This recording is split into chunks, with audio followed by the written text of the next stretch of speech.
Regina Bliss, Deborah Adosu, and I am Esinal Fiagbedu. This is Ghana Talks Breakfast Show. Ghana Talks Radio, #1. This is Ghana Talks Breakfast Show, your morning companion.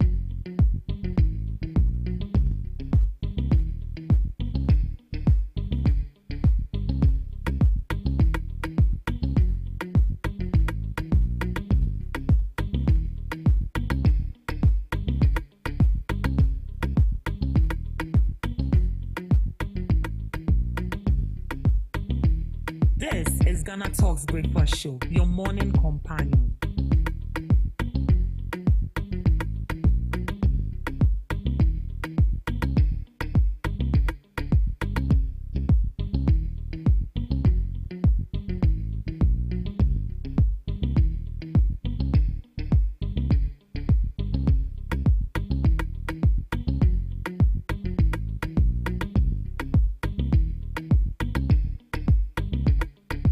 This is Ghana Talks Radio, the best station rocking the nation.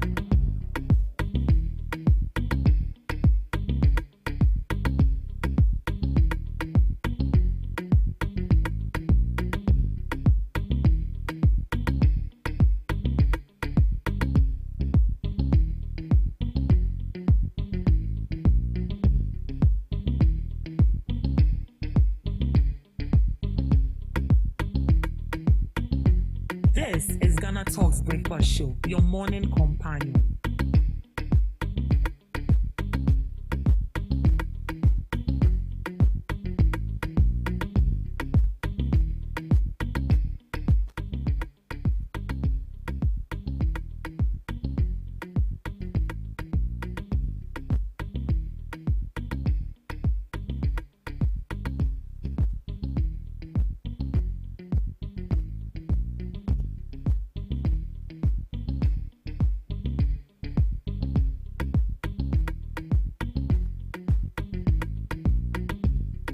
Ghana Talks Radio, #1.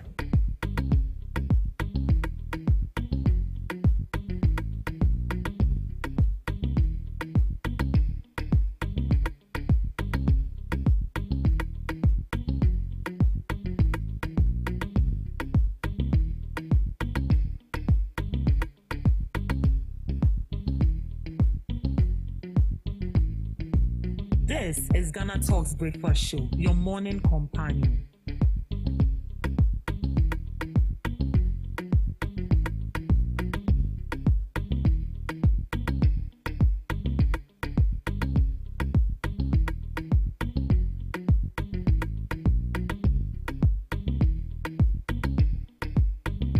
This is Ghana Talks Breakfast Show, your morning companion.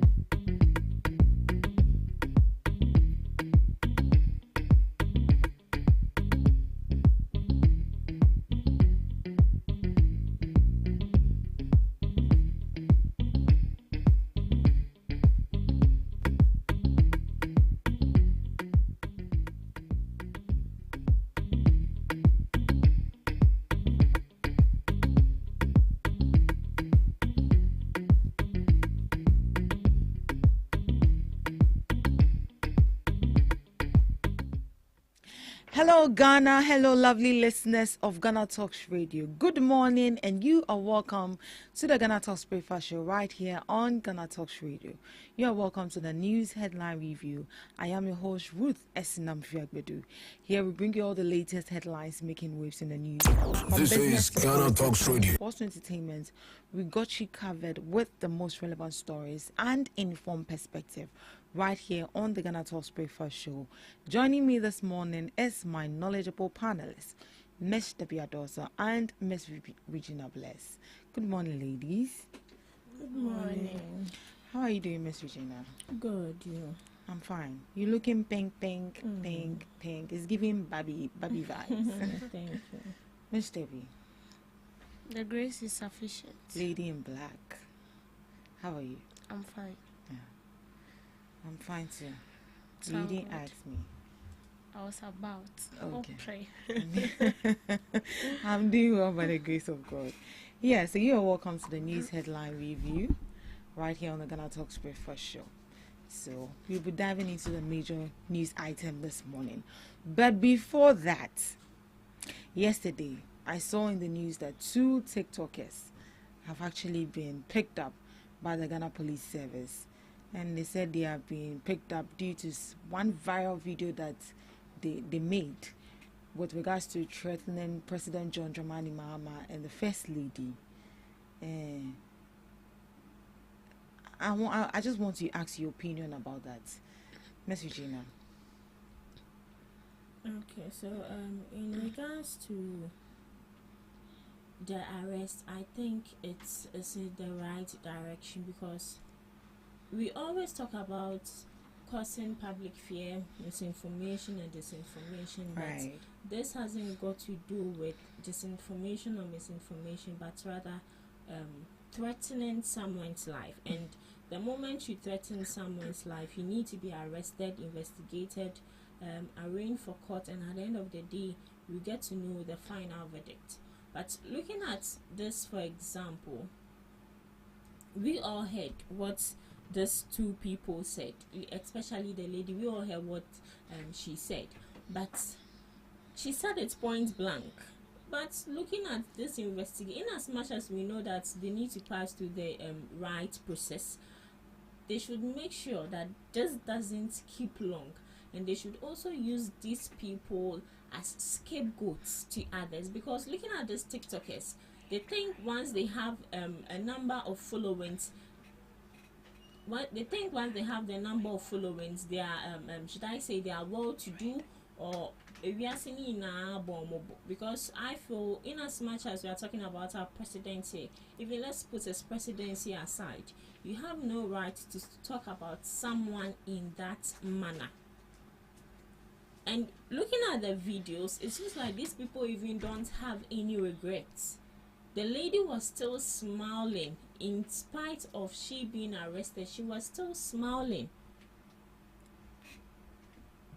We just hope, we are not wishing bad for her, but we just hope that smile will turn into something bad very soon. Because why should you even be smiling in the first place?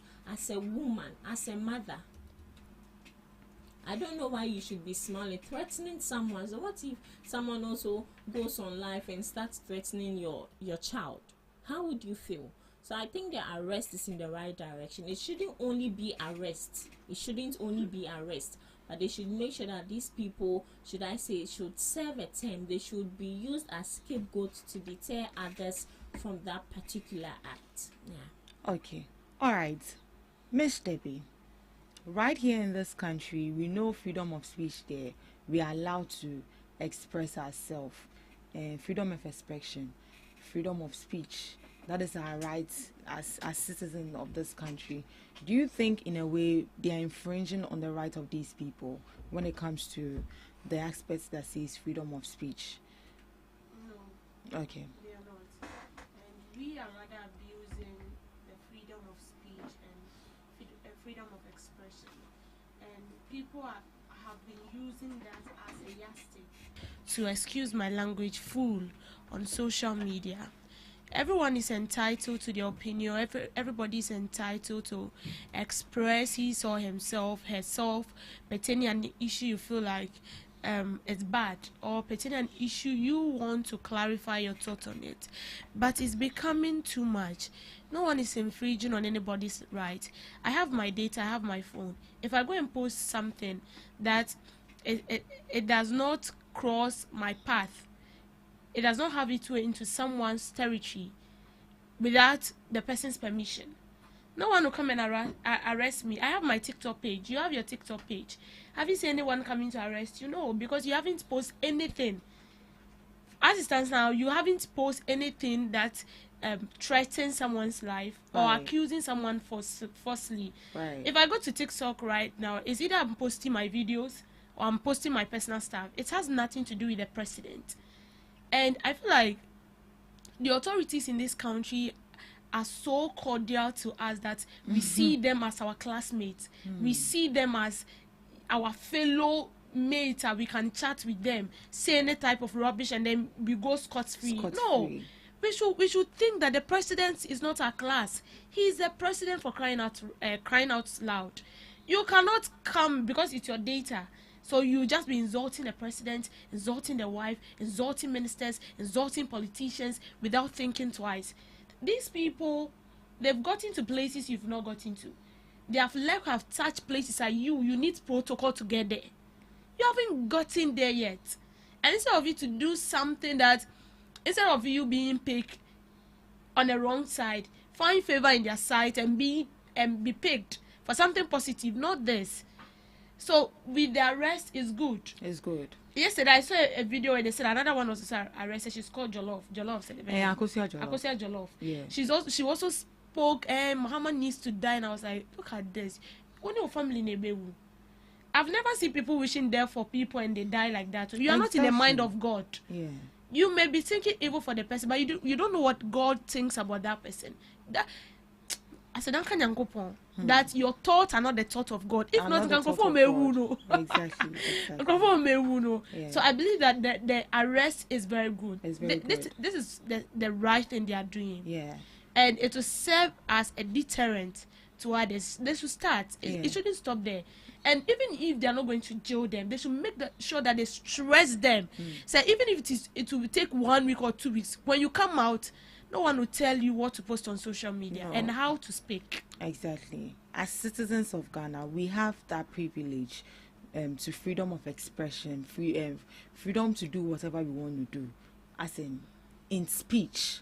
But I think it's high time that we should be careful of some of the utterances we make as individuals. Some utterances, actually, this one, you just said it too, you might not know. And then if it happens, obviously they're going to put it on your head because you said it publicly and everybody heard it. In as much as we have that right to express ourselves, we have that right to freedom, we should limit the way we say certain things. These people that have been picked up, I'm very, very happy. And I'm just praying that they don't leave these people to go scot-free. They should be used as scapegoats so that you know that in as much as you're in a country that is giving you the freedom, you are restricted. In as much as that is limited, there are some utterances that you are not supposed to make as individuals. And that is you causing threat to somebody's life. So I'm so happy that the police took this case on and they've arrested these people. They are still searching. Hold be tight to you. If you are found also causing threat to somebody's life, they will pick you up. All right. Moving on to our main news item. Government launch education fund for children of helicopter crash victims. President John Dramani Mahama has announced plans to establish an education fund to support the children left behind by victims of the August 6th military helicopter crash in the Asante region. Speaking during the third funeral rite of Alhaji Muniri Mohammed on Tuesday, August 12th, the president said the fund will be formally launched during the state funeral scheduled for Friday, August 15th. He stated, there will be a state funeral on Friday, 15th August. At the funeral, we will announce some programs for creating a fund that will assist with the education of the children. Friday, I will announce the details of that so that people who want to contribute to the future of the children they have left behind will have the opportunity to do so. I believe that Allah will have mercy on him, forgive him for all his sins and accept him, President Mahama stated. The initiative comes in the wake of the tragic helicopter crash in the Adanse Akrofom district, which claimed the lives of 8 persons. So President John Dramani Mahama plans to create a special education fund to pay for the schooling of children whose parents died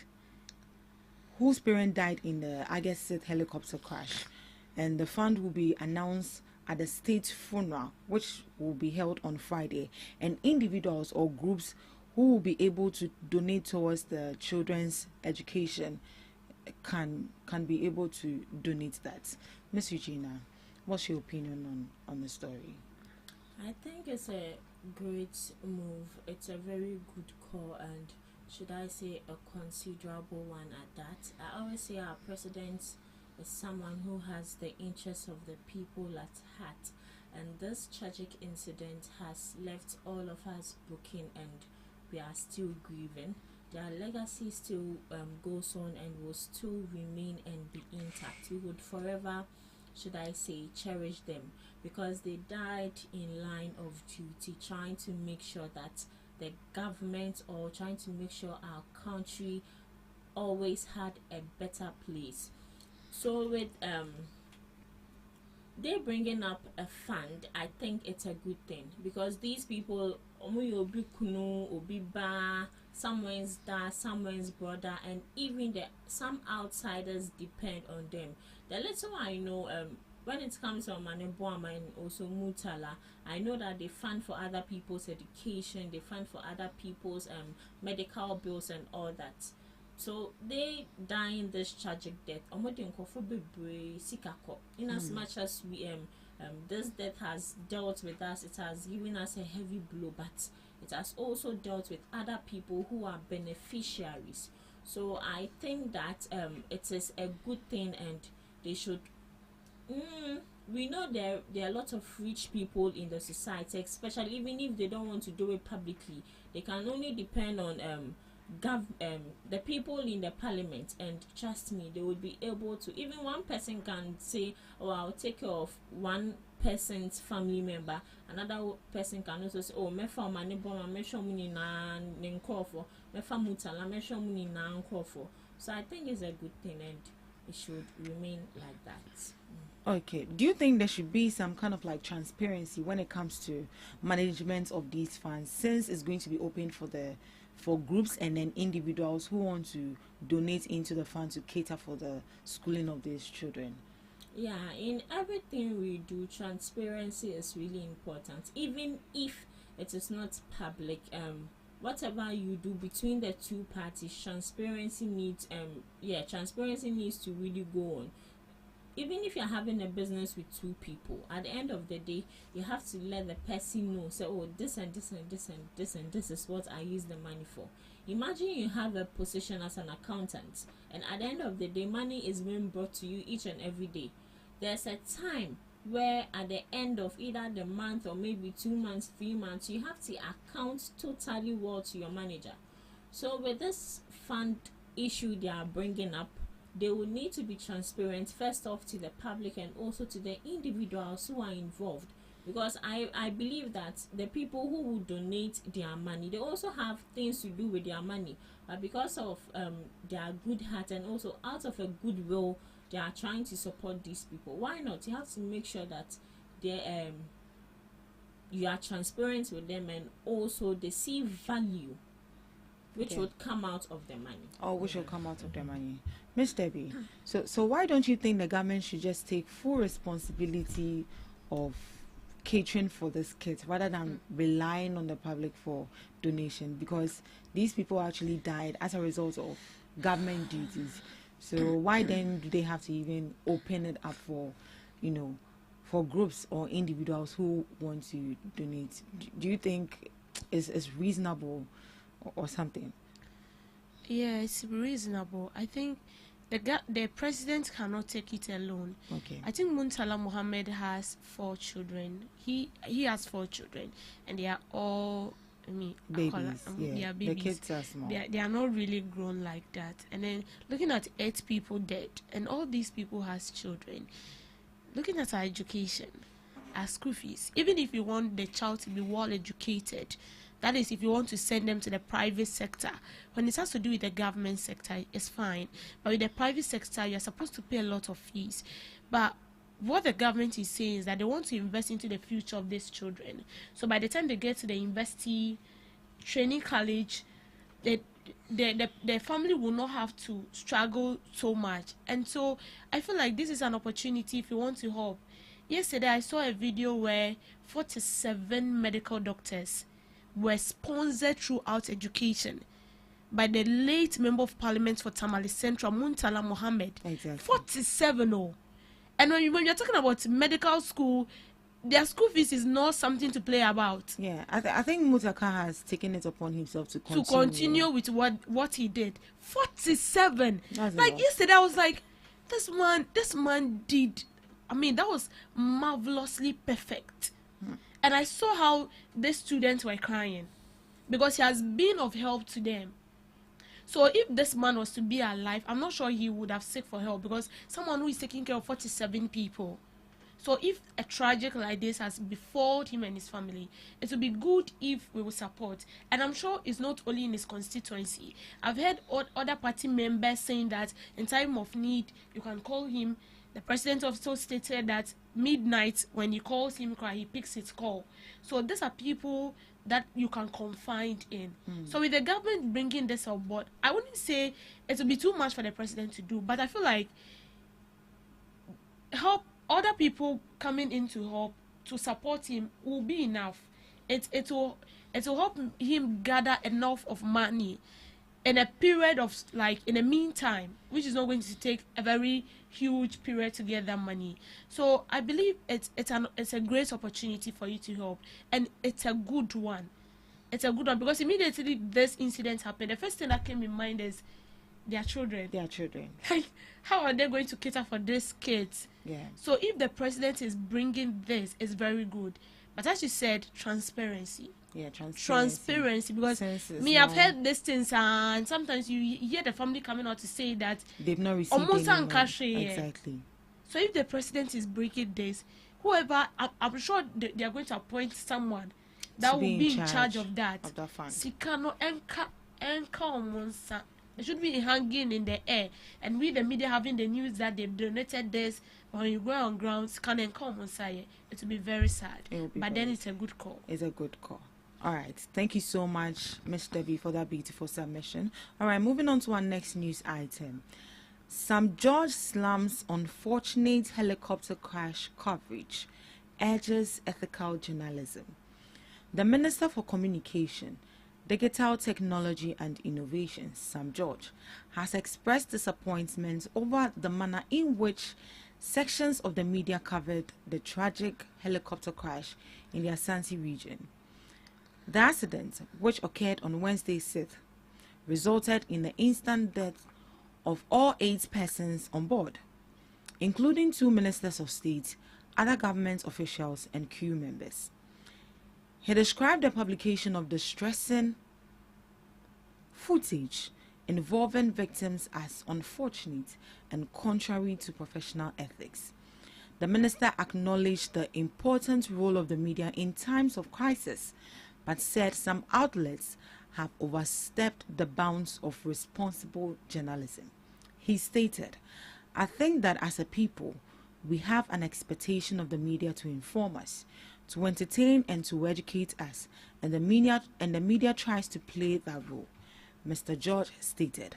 "But I've had to call few traditional media houses, CEOs, and ask them to take down certain footages that was being shown.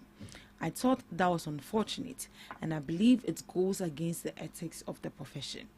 He noted that while much of the public criticism was initially directed on social media platforms such as WhatsApp, and many of the graphic videos circulating online had in fact originated from the traditional media streamlines.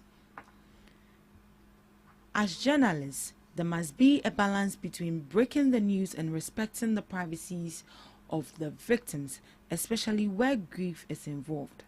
As journalists, there must be a balance between breaking the news and respecting the privacies of the victims, especially where grief is involved. As Sam George stressed that although the media had done well to keep the public informed, the handling of sensitive content requires greater care and professionalism. So, Sam George, I nearly said George Sam, anyway, it's still the same. Sam George has criticized the way some media houses covered the helicopter crash, particularly for airing graphic images and videos of victims.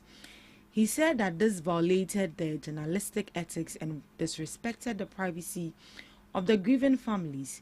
He also stressed the need for a balance between informing the media and showing sensitivity during tragedies, noting that some of the disturbing content on social media actually originated from traditional media streamlines. This is what Sam George came out to say.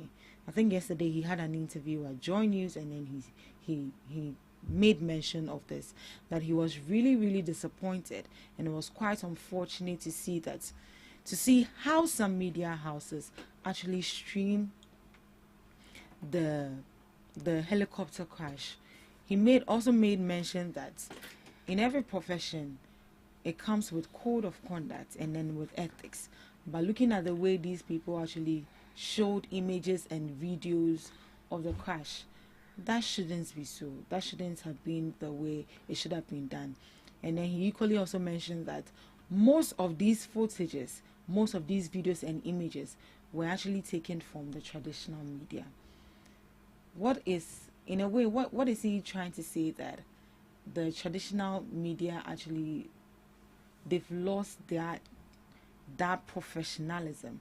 Because right now we are going digital, and then when you look at the traditional media and looking at how they do things, and even how the digital world do their thing, is quite different. What does that tell us about our journalistic ethics when it comes to the traditional media aspects, or even the media as a whole? Miss Debbie. Yeah, so it tells us, it paints only one picture, Which is? we are failing. Right. We are failing as media, media as an entity, and as journalists as an individual. Right. Because, as you said, every institution or whatever you go to learn has its ethics, code of conduct. I learned that in school. I learned ethics and code of conduct governing journalism.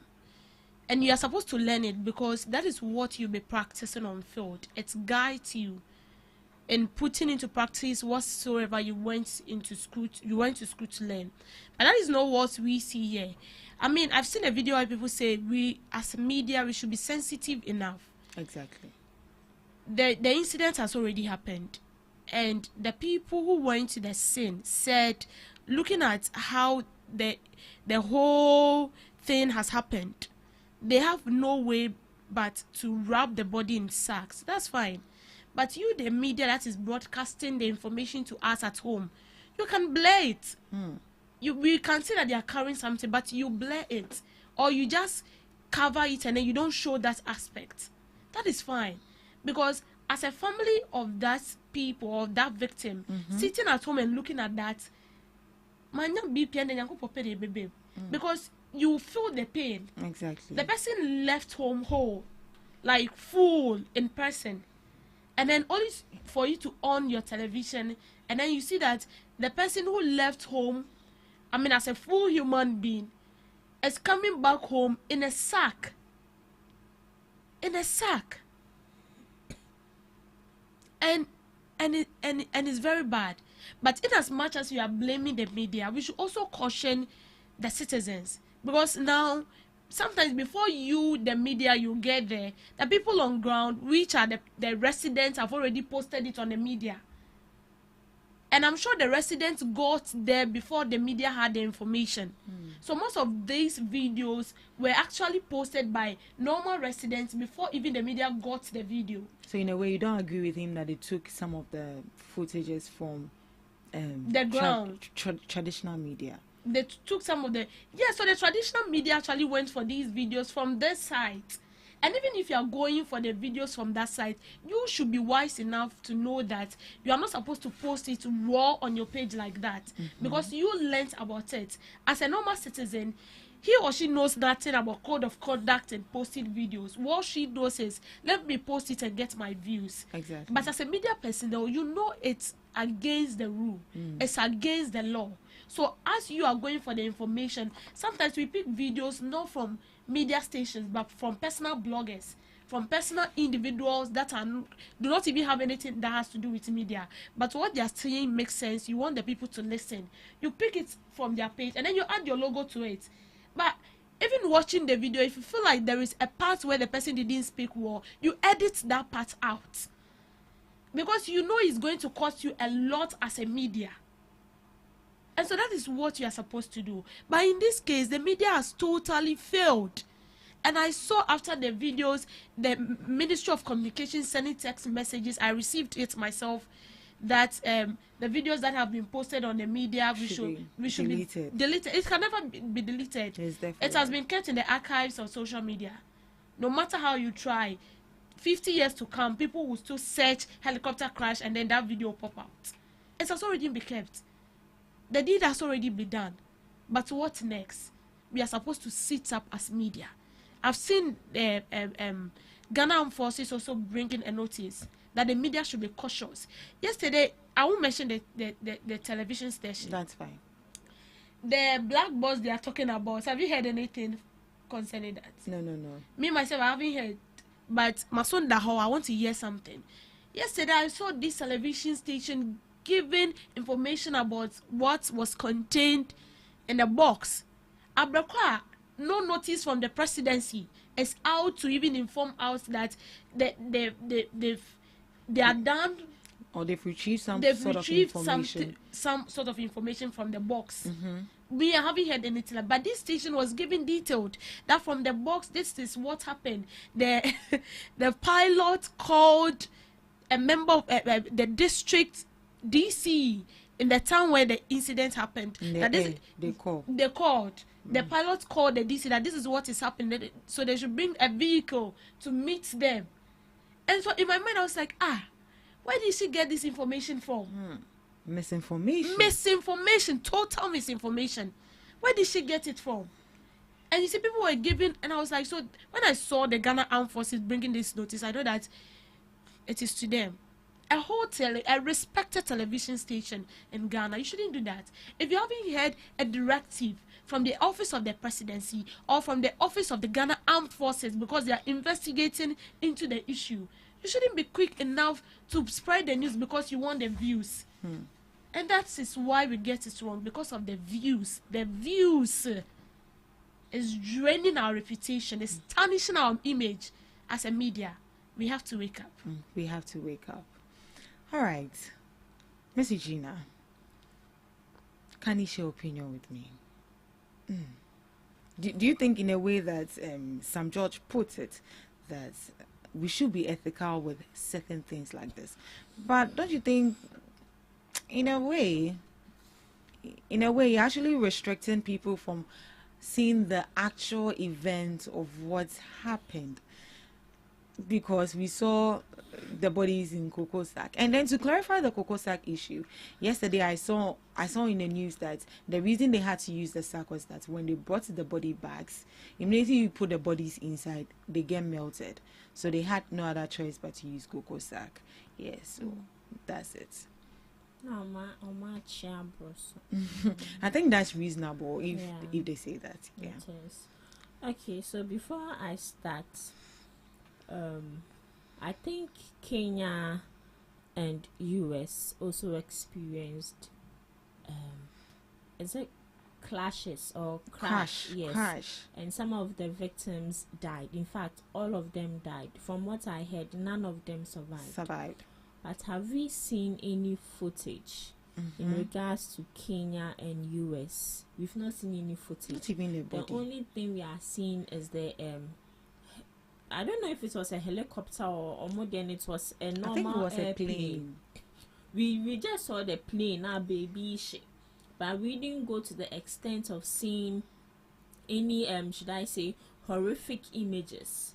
And sometimes when you post certain these things, if it was a good thing, when you post it on social media, some of the social media platforms wouldn't take the video down if it was a good thing. They say it violates their rules. TikTok especially, no matter what you do, I'm not sure you get it. And even sometimes you just post a video of someone slapping someone, you post it on TikTok and they take it down. So this should tell us that as a media, we have a role to play when it comes to responsible journalism. We have a role to play. We have code of conduct, as we are all saying, and ethics we need to follow. As individuals, aside our institutions we work for, we also have personal principles we follow. So if we follow our own personal principles, what is then stopping us from also following what is stated in the media? You get my point. So with what Sam George is saying, I personally, when I saw the video, I was like, so what would happen to these family members? Because it will get to a point where they'll not stop grieving, but it will get to a point where the grieving would come down a bit. Then just imagine they take their phone, go on social media, then they see videos of what has happened. These people would be heartbroken. And also to the traditional media. See, when the incident happened, I think and I know that when the incident happened, these people were not there at that moment. The people who were on the ground were the citizens. And you know we have citizens who are also into blogging. And some of the videos you saw yet, so we can say Jimmy phone mami, because I also saw the content. So the videos that we got, most of them were from these citizens because they were the one there at the moment, and it started going around circulating and all that before these traditional medias, and also the internet also had access to it. So sometimes, as we are all seeing, we call something blaring. ABI, you want to show it, but you don't want to show it just raw like that. You need to blur it. And when this issue happened, I checked most of these media houses, they are posts. None, in fact, I would say half of them. In fact, the disclaimer and toho. You can say, something advised. This viewers discretion advice. None was there. Me personal me get my phone. I had to put it there. 1 or 2 people saw it, and I had to take the video down again because it was too bad. Some of the celebrities have also come out to talk. We know that as a media house, we always want to be the first to cover news. When we went for the demonstration, we were the first media house to post whatever content we got there, and it went viral. So just imagine you were the first person to get it and it went viral. Everyone will be tagging that media house because they were the ones who had coverage of that. So this is what most media houses always want. They don't think about integrity. They don't think about the code of conduct. They don't think about media ethics or whatsoever. They are only thinking about the content they will display. Let me be the first to display it. Let me be the first to get tagged. Let me be the first to get recognized because I had the chance to do it. And now I think. So just imagine you were in the shoes of those people. In as much as you can't fit their shoes, but just imagine. In a way, I think people are abusing the phrase press freedom. Exactly. If there was a press freedom, there are things or there are certain places we would go. Even as a your friend is saying, as a press, you can't go to the Jubilee House just like that. You need to be invited. Even though you are being invited, you will still get to the security post and still go through all the necessary protocols. Where is your card? Who invited you? Show me evidence. You can't go to the military yard and just enter just like that because you think you're a press. You have to go through all the protocols. So if we go through all these protocols, what is stopping us from doing the right thing? That is what we need to ask ourselves. It is high time we put content aside. Sarkodie said it is high time we act as humans. Be human first. Even if you're a media personnel, you go out on the field, you are going to search for news and someone is in need. Put the camera aside and help that person. And at the end of the day, you can report it. Exactly. And there are some words that even as a journalist, you are not even supposed to use. Assuming they say that somebody is dead. I think you don't have to say it bluntly like that. There's actually a phrase they use. But looking at our media space as of now, people just do things anyhow. And they actually make it look as if we are just there. There are no rules or no ethics actually govern the profession that we are in. And it's so bad. It's so bad. And that is how people actually undermine journalists. Why won't they keep abusing you people? Because you're not following the rules. In a way, we also have a part to play. We have a part to play. We have and also, we bashing the media space. We also need to bash these citizens. The citizens especially. Because if the citizens didn't take these videos, we would not see it in the first place. We would not see it in the first place. You mean the residents? The residents around. Yeah. So just imagine something happens right there. The first person to take it wouldn't be a media house. It be a site, say, media house, no, a bang. Where the event of happening, just a bang. Just a bang. Sometimes we have reporters worldwide. Obi or your friend is saying aflau now we afraid this media house in Accra said this and this and this is what has happened before they send their reporters there to verify the news. So to the citizens in whatever community or society you find yourself in, if something happens, just get in touch with the media house. This is not the time where sometimes you can take a footage and send it across to them for evidence. But sometimes, as even the individual yourself, you can blur it. Then I think education and awareness need to be created with regards to that. Yeah. Because some people don't know. They don't know it. Because looking at where the incidents happen, they are, excuse me to say, they are villagers. Yeah. They are not literate when it comes to certain content that you need to take and then one not to take. Yeah. So I think proper education and an awareness need to be created when it comes to things like this. Yeah. All right. Thank you so much for joining us on the news headline review. Up next, we have Debbie's Grill.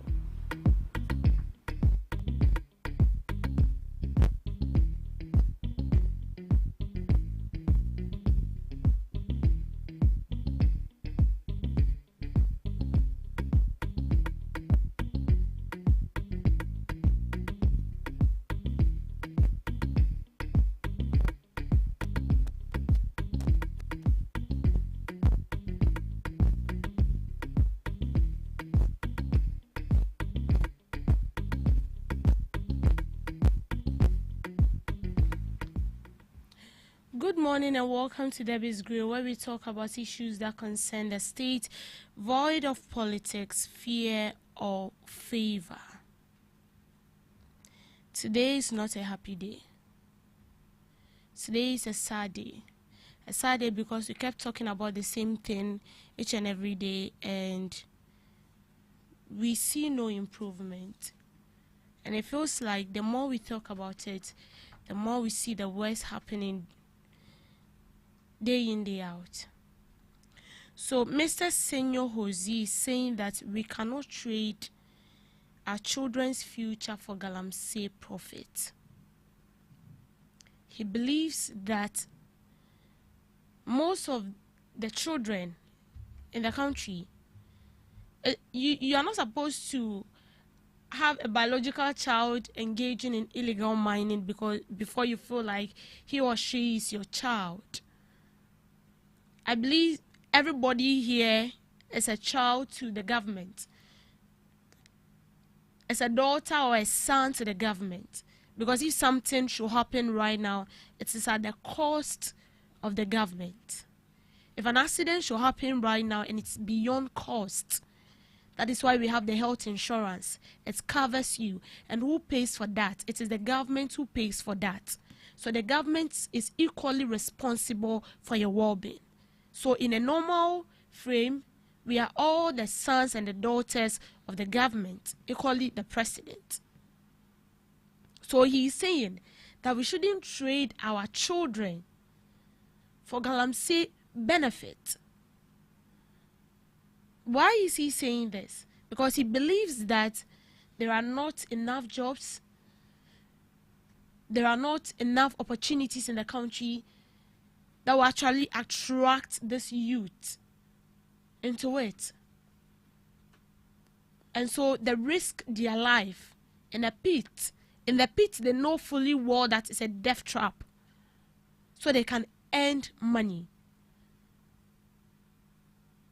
So why not we just bring an end to it and then save their lives? We can equally save their life. But how are we going to do it? If they themselves knowing fully well that what they are doing is a death trap. They know it. And I don't want to believe the fact that we don't have jobs in this country. If you're sick, you will get it. It's going to be tough, but you will get it. Yes, I understand that we live in a system that is crowned about whom you know protocol. If you don't know anybody, you wouldn't be employed. But trust me, there are still genuine institutions that employ people based on your capabilities, not because you know someone, not because you have a connection, but because of what you presented and the test you've went through, verified and shows that you are capable of what you're up to. So you can't tell me that you get on the street, then you won't get anything to do. It will be very difficult, but you will get it.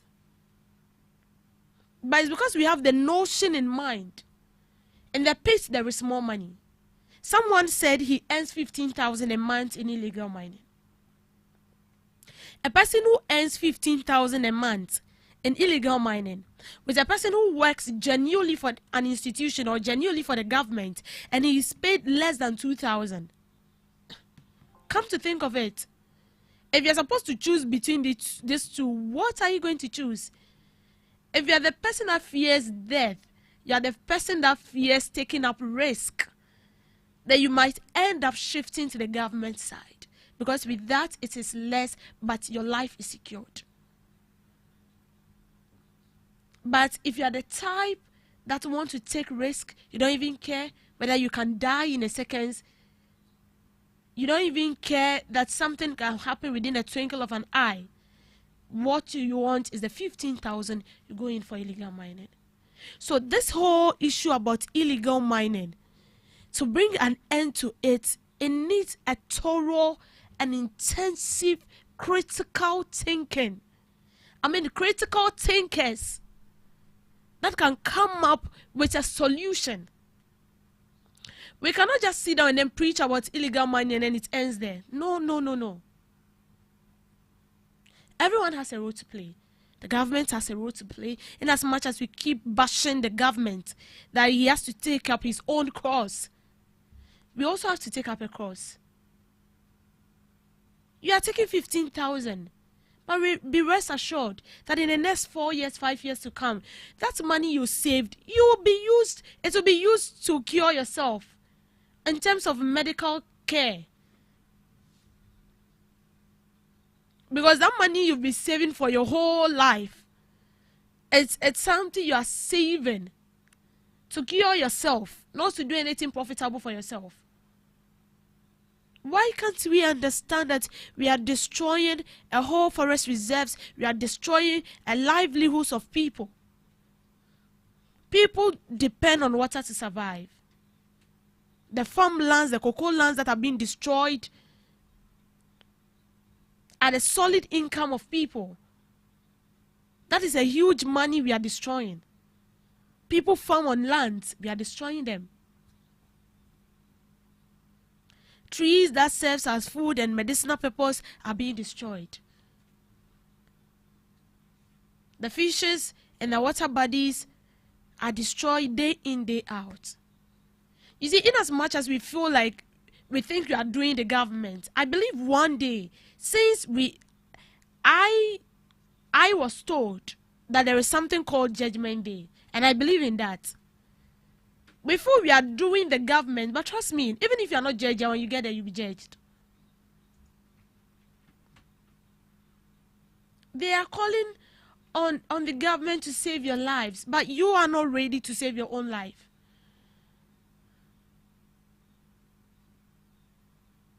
And I believe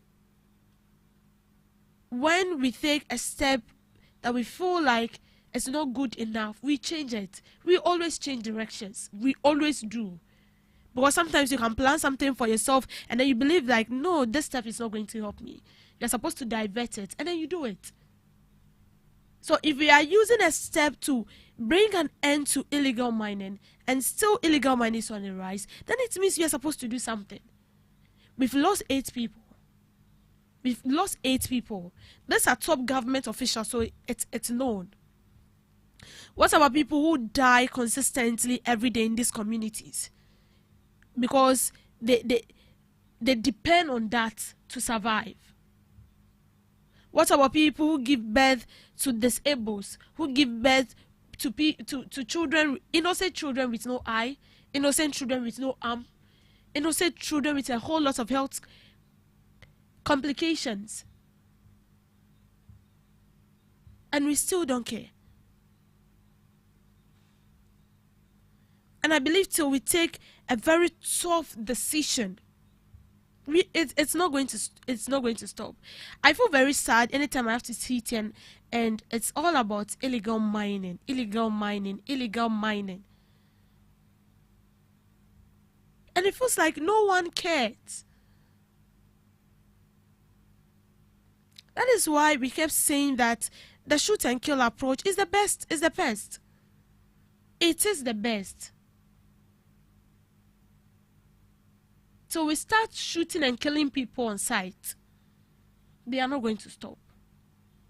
Until we start arresting top government officials allegedly involved in this case, it's not going to end. We keep on saying it. Even those involved in it are preaching about it every day. They know what they are doing. They know themselves.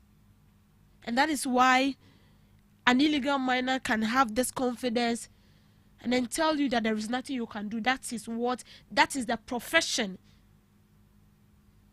he has chosen upon himself, and there is nothing you can do about it. Why? Because they have a superior.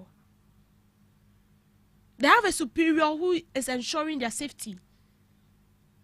And that is why when they are arrested today, the next day they are released. You cannot tell me that you are going on site to mine just like that. No. You are being sent by someone. In fact, you are employed by someone. Because of a tiny piece of gold, you destroy forest reserves, you destroy water bodies, you go down to the drain to get a piece of gold. Gold now on Saswa in Kabi. They only give you a penny out of that.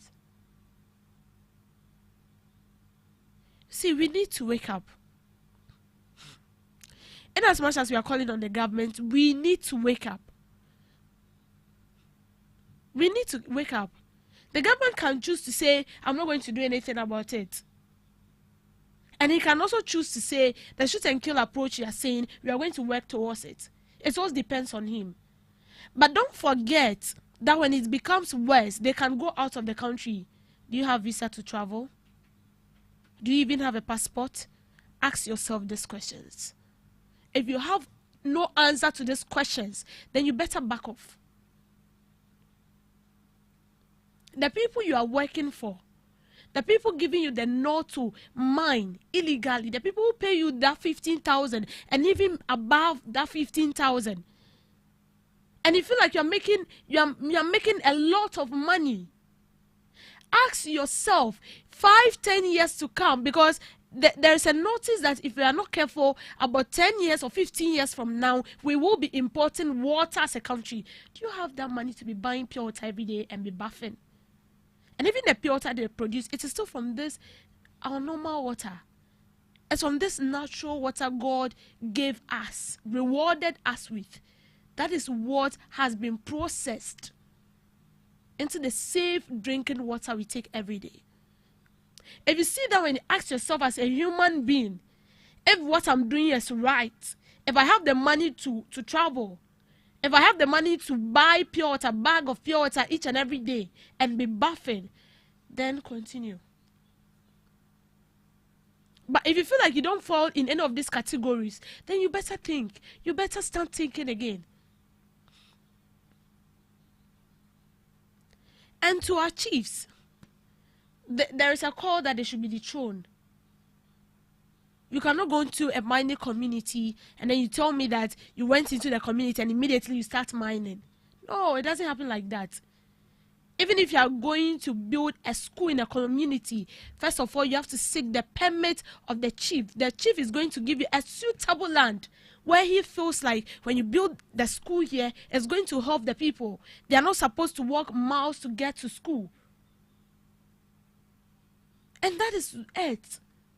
You cannot get into a community and then you mine without the notion of a chief. Get that here.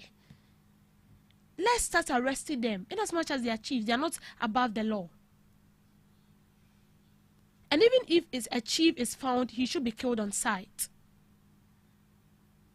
Thank you for making time with me on Debbie's Grill. Thank you so much, Miss Debbie. Today in history with Miss Regina Bless.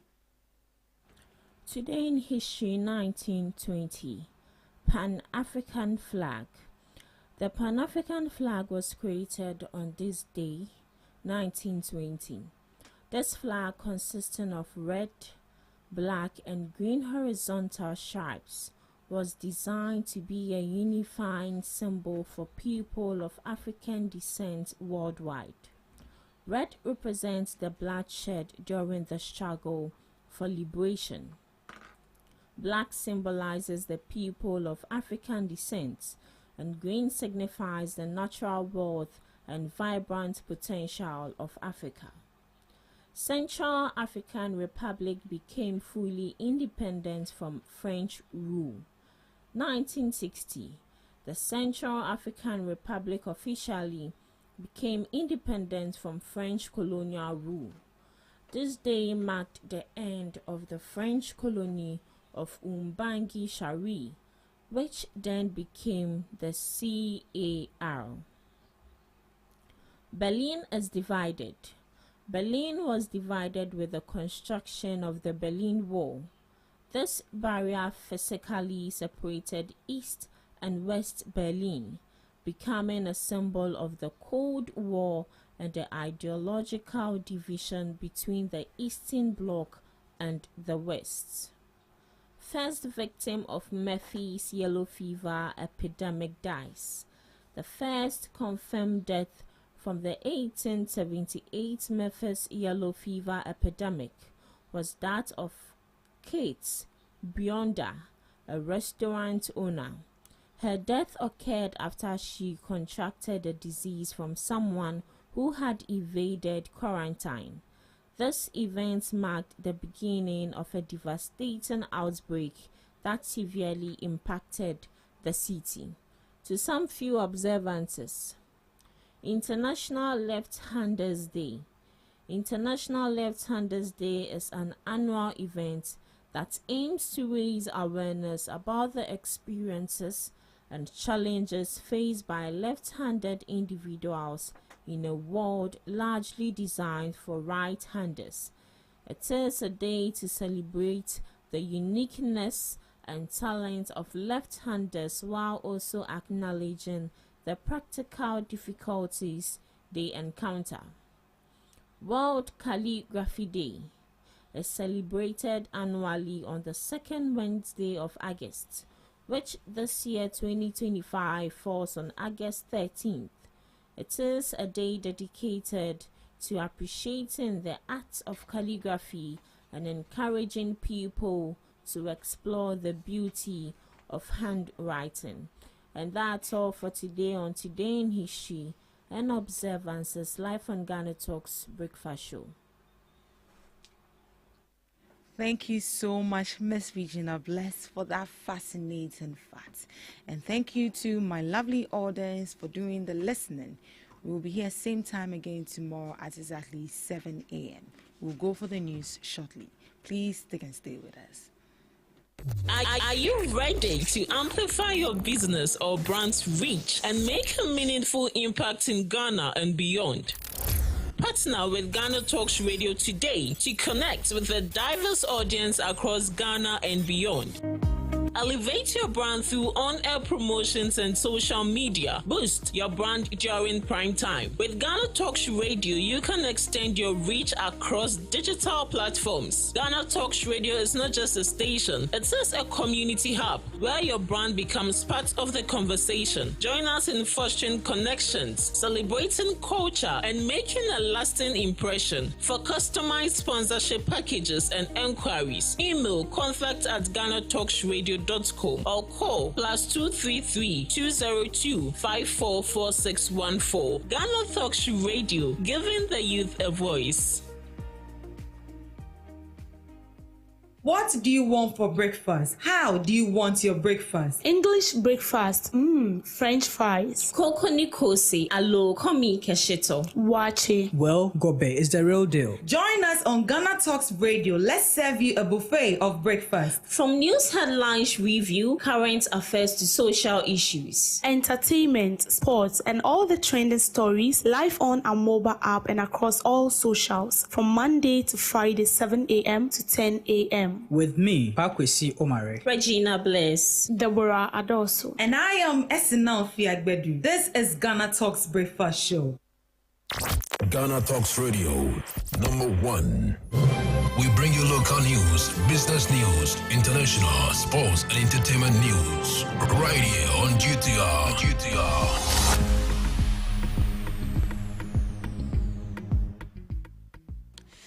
Good morning and welcome to the morning news broadcast on Ghana Talks Radio. Coming up, NDC critiques the new Patriotic Party's withdrawal from Tamale Central by-election. Fire commander warns against siphoning fuel from accident-involved tankers. Achimanso resident urges government to perilous footbridge. These and many more coming up shortly in business, sports and showbiz.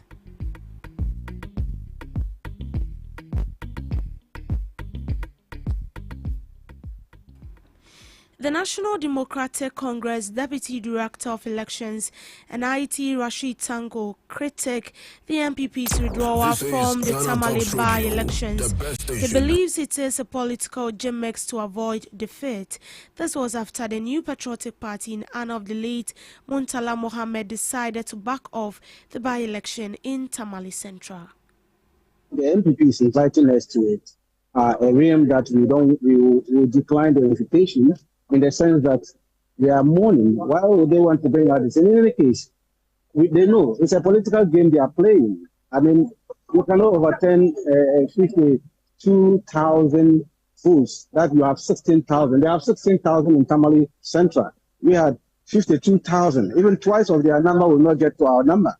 So it's a political calculation they made. It's not that they are mourning anybody or they want to say because of the funeral that they are. In any case, Akotia by election, they have no pull out. We lost our honorable member there too. Why are they not pulling out their one too and say in honor of the MP? I mean, the hypocrisy of these our brothers, we know they are trying to invite us to a realm that we will not fall into that. Moving on, the Greater Accra Regional Fire Commander Rashid Kwame has cautioned the public against siphoning fuel from tankers involved in accident. He stressed that siphoning fuel from over 10 tankers can lead to severe consequences. He emphasized on the benefits of prioritizing safety and taking responsible actions. On Accra Kumasi Highway, make no mistake that a tanker is down. In the next 10, 15, 20 minutes, the tanker will be empty. It will be empty. So I want to use this medium. TV3 is a very big platform to appeal to our brothers and sisters. This is a very dangerous activity that you'll be engaging, that if you are not lucky, causes of fire, you see, fuel in fire engineering science, anything that can burn is called fuel. But we have three types of fuel. We have solid fuel, which is not too volatile. We have liquid fuel, and we have fuel in the gaseous form. So that if the atmosphere is charged with leaked petrol and you are busy siphoning, remember these gases that are carrying the vapor fuel that is in the atmosphere, wherever it is goes to pick flame, it will come back and then explode. We call it flashback. We call it flashback. So I'll use this your platform to plead with the general public to stop that attitude. It is very, very, very, very bad. If we are not lucky, we continue the way we are going, one day it will be a disaster. Let me give you an example. In Liberia, last year, I have that video. I'll send it to you. They were busy siphoning, and then the tanker exploded. Everybody around that environment was consumed by the fire. So I want to use this opportunity. Your platform is a big one to appeal to the general public. And when a tanker is involved in fire, an accident, please do not go close to the place. Do not go close to the place. Leave the experts to do their work. The police will come and cordon off the area, give us an opportunity to start our cooling, dilute the fuel, and allow the experts to come and take the product from the loaded tanker into an empty one. Residents of Achimanso are calling on the government to repair the dilapidated footbridge which has become a death trap. According to them, it poses a significant threat to pedestrians and motorists. They also urge the government to engage with local residents and stakeholders for maintenance plan.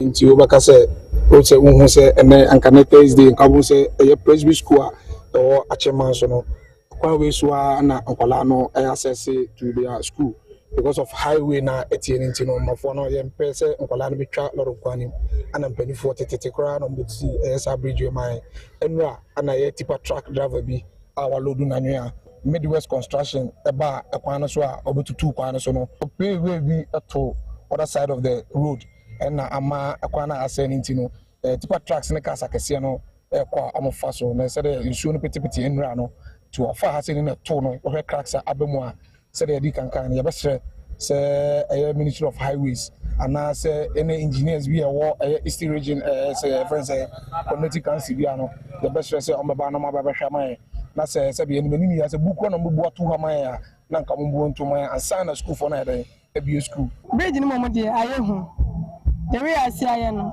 moto krati mepem na nipa na kowu ti no na apempem na ma na bubu aye sa ne ti esra ban wo mehwe na mo nyema ye srempanifo no cause nkola ne bi school a dodo na nam so ebetimi akoso problem fofura man e ka champion se ambe man na de bia no na ya ye faso ti ambe man sa da ko e bi e be faso na ebuye ti esram sa ambe man eneni nansa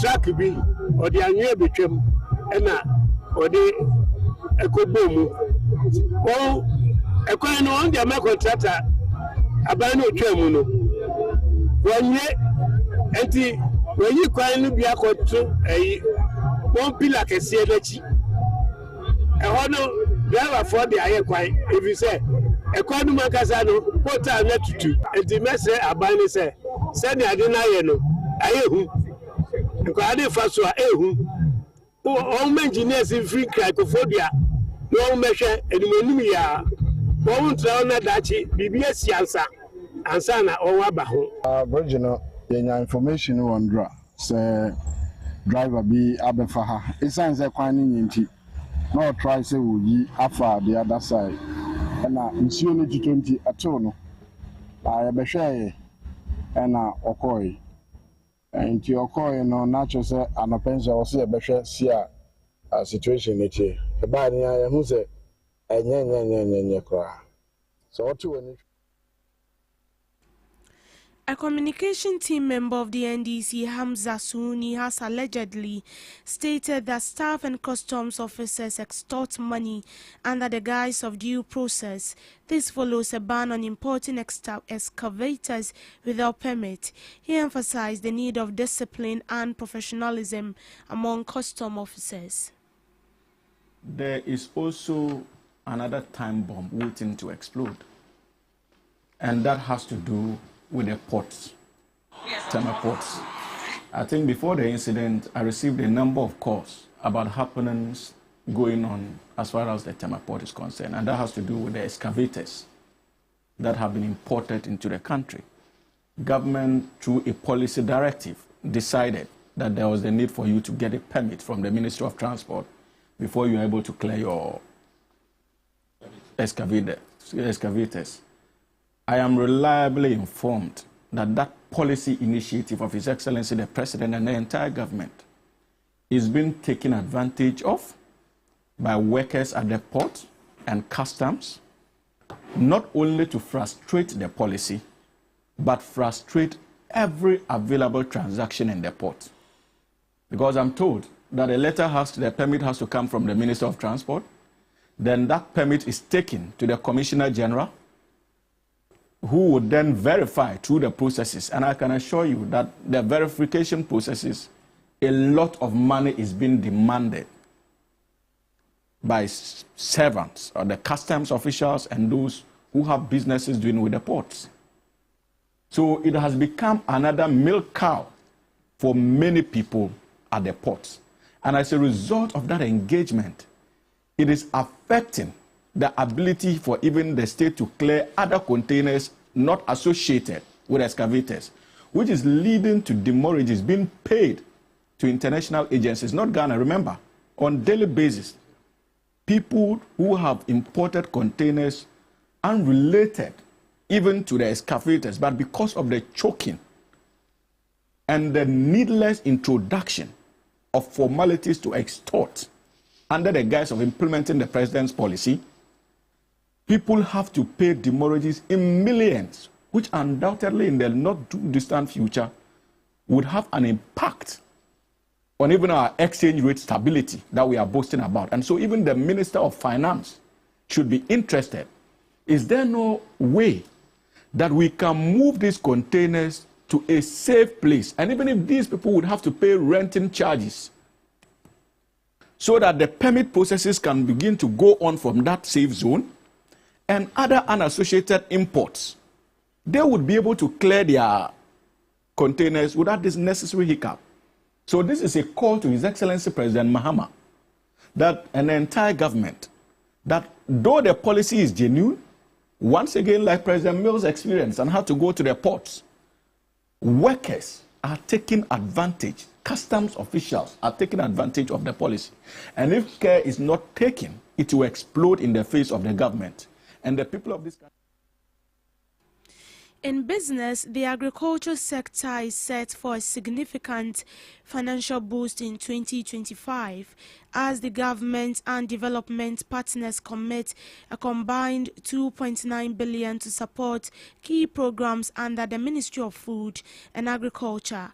According to the 2025-2028 medium-term expenditure framework, the investments will primarily fund the flagship Feed Ghana program, along with mechanism, irrigation, livestock development, and post-harvest infrastructure projects aimed at improving food security and reducing import dependence. The financing structure shows that government resources, internally generated funds will contribute $1.61 billion, amounting to 55.3%, while development partners will provide $1.3 billion, amounting to 44.7%.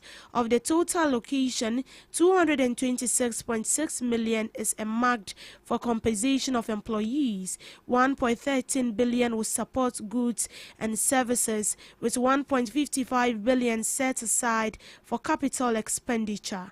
The funding aligns with Ghana's broader agriculture for economic transformation agenda, which prioritizes modernizing the sector, boosting productivity, and creating sustainable employment opportunities across the value chain.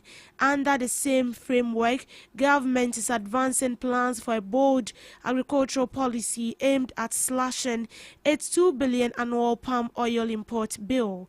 This would be achieved by significantly scaling up domestic production and diversifying into high-value tree crops. The plan includes the rollout of a national palm oil industry policy, which will support the distribution of 1.5 million oil seedlings to farmers. It is also to promote large-scale outgrower plantation schemes and provide incentives to expand local processing capacity. The initiative, dubbed the Red Gold Oil Palm Program, is expected to catalyze private sector investment, create thousands of jobs across rural Ghana, and aligns with the country's import substitution and agro-industrial transformation agenda. Still on business, Ghana's ambassador designate to South Korea, Kojo Choi, has expressed confidence in Ghana's potential to attract high-value investment from Korean companies if mutually beneficial conditions are created. In an interview, he said Ghana and Africa could serve as platforms for Korea's next phase of industrial and technological expansion. If it will benefit our country, we have to go and see what is in there. If you think of Korea, it is a very high-tech, very industrial place. So many of the companies in Korea are looking for ways and means of being able to go on the next journey. I believe that Ghana and Africa can provide that platform for them. Of course, there are certain conditions. He stressed that such partnerships must be mutually beneficial, adding that Korean companies will only invest if the environment was favorable, and Ghana should ensure the benefits were reciprocal. A good ambassador understands business, being able to balance a win-win solution. I believe a lot could be done in that sense, he stated. To sports, technical advisor to sports Minister Dr. Gifty Mensah highlight the impact of increased female participation in sports and sports journalism. According to her, it changes the dynamics of the game. She stressed that increase in female involvement in sports brings new perspective and drives positive changes. We're now seeing a lot. There was something that happened when I had a meeting with my 20 clubs, and something very profound came out when the person said that how many of these owners are even women. Now it's given other women the clarion call that they can be part of football administration and not just look at the angle of later joining, because most of the owners of these clubs are men. And then we are having more CEO women. More women are coming out now. When you check a lot of our committees, we're getting more women. And now women that nobody thought were going into football, even into coaching and refereeing, is happening now, which I think is good. And we have more women even doing journalism in terms of sports journalism, which I think is changing the dynamic. So it's a step at a time. And this is a motivation for a lot of women to know that, hey, because like it said, I can only contest 3 times. And I'm already almost done with 1, so I have 2 times to go. So other women would be glad to contest, and then it becomes beautiful. In showbiz, a prominent Nigerian actor, Noza Rex, has publicly denounced Ghanaian television stations for broadcasting his new movie, Prince of Peace, without permission. The movie was aired 24 hours after its release on YouTube. Rex expressed his frustration in viral video questioning the motives of these stations. He cautioned that such actions could harm the Ghanaian entertainment industry. Meanwhile, the National Film Authority has warned television stations to desist from airing unauthorized content or face license revocation. Ghana TV station. Ghana TV station. The TV station where they sell receipts. No, not be receipts. The TV station where they show our film for free. Now Ogun, then go pile off now. I said it before and I'm saying it again. Ghana entertainment will continue to be behind. As if you say nobody gets sense for that Ghana to tell and say what you they do no make sense. Now not getting entertainment body, nothing. I'm using this opportunity to call out on every entertainment body in Ghana. All those TV stations, you people are stupid and foolish. Yes, no disrespect to my fans. Shout out to all my fans. You guys know I love you guys, but it's not too much. Enough is enough. I just released in Prince of Peace. Next thing on the air. Talking Thomas, the same thing. Where did it happen? Now not see that money will tell they shoot the film. If they're watching on your TV station, how will they come and watch? How will they stream on our own channel? So what did they happen? And I'm also calling out on all the actors. But you also be my friend, one of my fellow Ghana actors. When I don't say without Nigerians, I know first of all, I don't even get when I day. So when I go not say this kind of thing they happen, I know they condemn them. I don't know what they do. If this thing they happen for Lagos by now, someone like me, I know. First 11, I for not speak out. I for not condemn them. Why you carry person film go where they am? Many of my colleagues don't talk about this matter before. When I don't do anything. That's why I don't care where they go. You people don't have sense. You people are stupid. You are foolish. All the Ghana TV station and they talk to them, they meant everything that be female. And that is how we end it for now on the morning news broadcast. I will be back with subsequent news bulletin later in the afternoon. I am Deborah Adosu. Do have a blessed morning.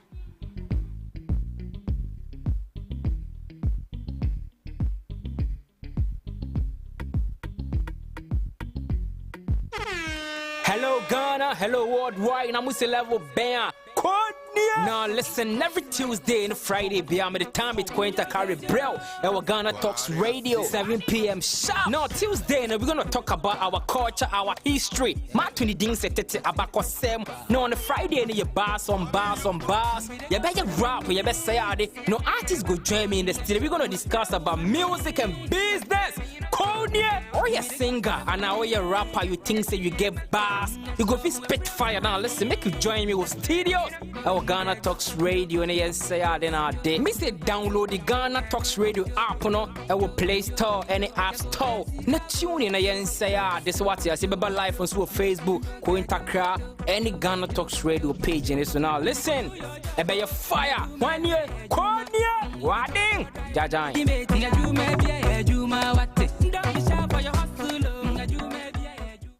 What do you want for breakfast? How do you want your breakfast? English breakfast, French fries. Koko Nikosi, alo komi kesheto. Wache. Well, Gobe is the real deal. Join us on Ghana Talks Radio. Let's serve you a buffet of breakfast. From news headlines, review, current affairs to social issues. Entertainment, sports, and all the trending stories live on our mobile app and across all socials from Monday to Friday, 7 a.m. to 10 a.m. With me, Pakwesi Omare, Regina Bless, Deborah Adoso, and I am Esinal Fiagbedu. This is Ghana Talks Breakfast Show. Are you ready to amplify your business or brand's reach and make a meaningful impact in Ghana and beyond? Partner with Ghana Talks Radio today to connect with a diverse audience across Ghana and beyond. Elevate your brand through on-air promotions and social media. Boost your brand during prime time. With Ghana Talks Radio, you can extend your reach across digital platforms. Ghana Talks Radio is not just a station, it is a community hub where your brand becomes part of the conversation. Join us in fostering connections, celebrating culture, and making a lasting impression. For customized sponsorship packages and enquiries, email contact@GhanaTalksRadio.com or call +233 202 544614. Ghana Talks Radio, giving the youth a voice. Hello Ghana, hello worldwide, I'm level band. Now listen, every Tuesday and Friday, beyond the time it's going to carry bro. Our Ghana Talks Radio, 7 p.m. sharp. Now Tuesday, and we're gonna talk about our culture, our history. Matuni ding se tete abako sem. Now on the Friday, and you bars on bars. You better rap, you better say ade. No artists go join me in the studio. We're gonna discuss about music and business. Konya, or you singer, and now you rapper, you think say you get bars. You go fi spit fire now. Listen, make you join me with studios. Our Ghana Talks Radio, and yes, say then our day. Me say download the Ghana Talks Radio app, no. Our Play Store, any App Store. No tune in, and say this what you see. Baba live on Facebook, go Intakra, any Ghana Talks Radio page, and so now listen. Ebe your fire, 1 year, Konya, Wading, Jajan.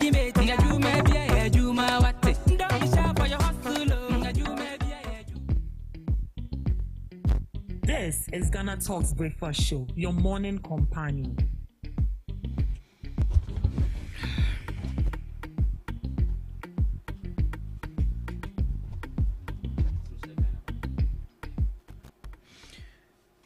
It's a beautiful Wednesday morning on Ghana Talks Radio. And at the moment, find Chemi, Namia Meyare. Michi Meya.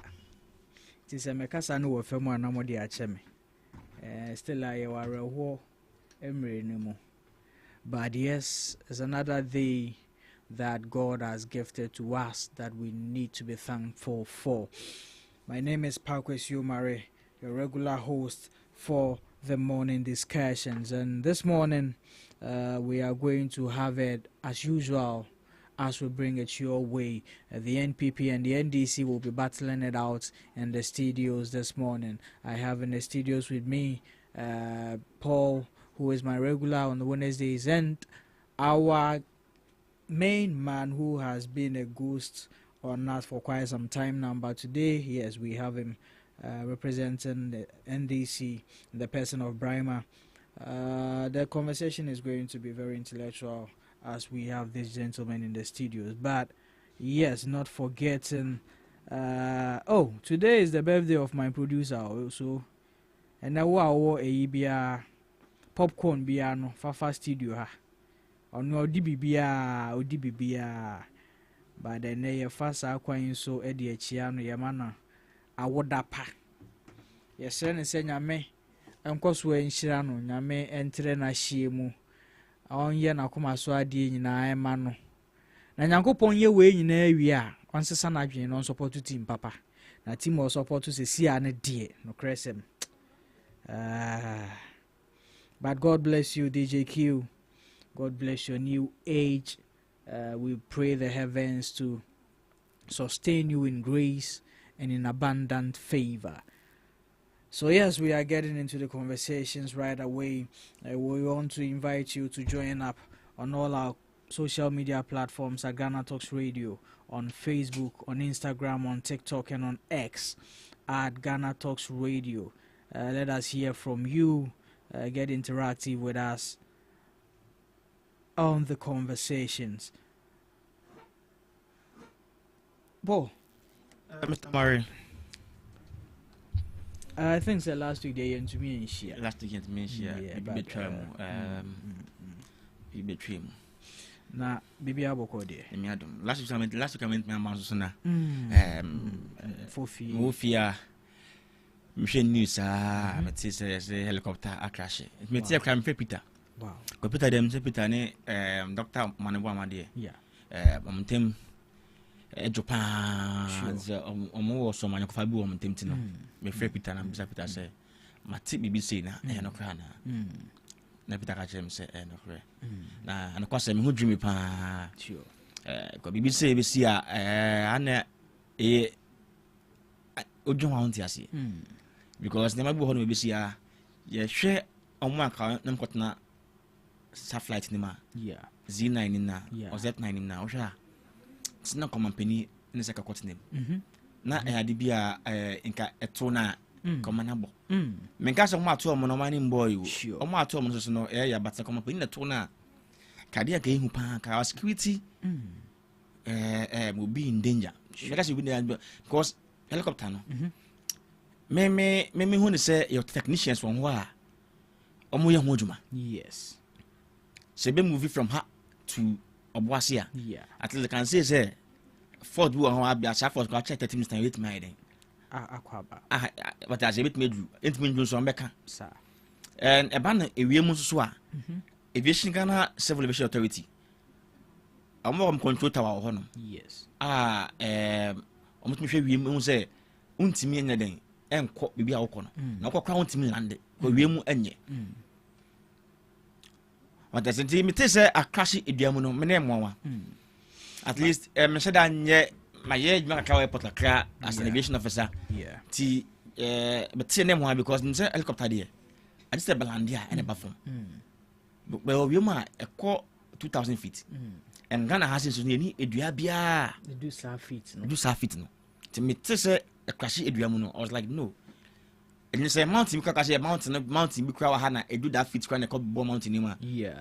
But say edua crash edua a cut from the not say adibia it means a bathroom answer na air crash but yeah one by mon black boss no. Yeah.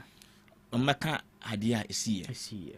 But even with that saying no the betu just say plane no cra and crash say blasting will we man sana.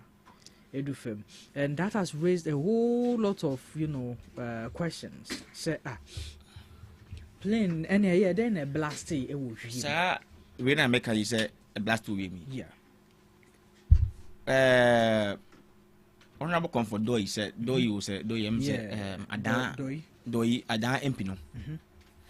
And I'm tell one no first. Yes. I say a blast here. Yeah. But I be say no. Can security force can put me friend no.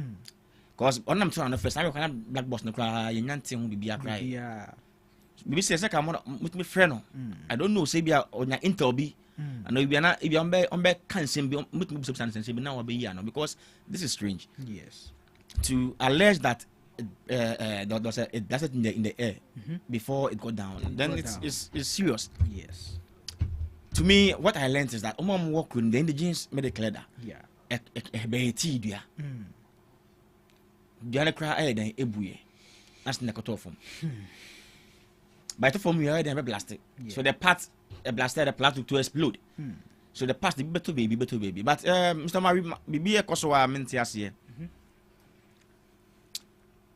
nanse ye ho no ma na eye enra se den na meti se menwa na meti sa asem okay enwa na meti ye se eye fancy comedy and then one other lady ya bechi na security for kofa na Oma keka nsem bi e TikTok live. Me more high I won't support whatever they say. Okay. Men supported the BM kan bia. But they can say they are students of Sami Jemfi and Kevin Taylor. Wow. Why would you say that? Yeah, because we've heard similar things from Kevin Taylor. We've heard similar things from Sami Jemfi only the demonstration and more to them say kuna do my na day. But if you obesua the obesua film channel if you obesua channel okay na do etolweti na mawi na is this Mr. Samohunto ebet na live program asika say na do onya plane crash tolweti we na that because although I don't support it because say obi ye na so oye bia enye okay so me I don't support it okay me ka say bia when we were in power they did same to us so right now they are in power, should also do the same to them. No, men supporting. But the thing who say, even this Kevin Taylor, what did you be at them? I can't sim hunu or my women. Kevin Taylor came back to this country and it was alleged.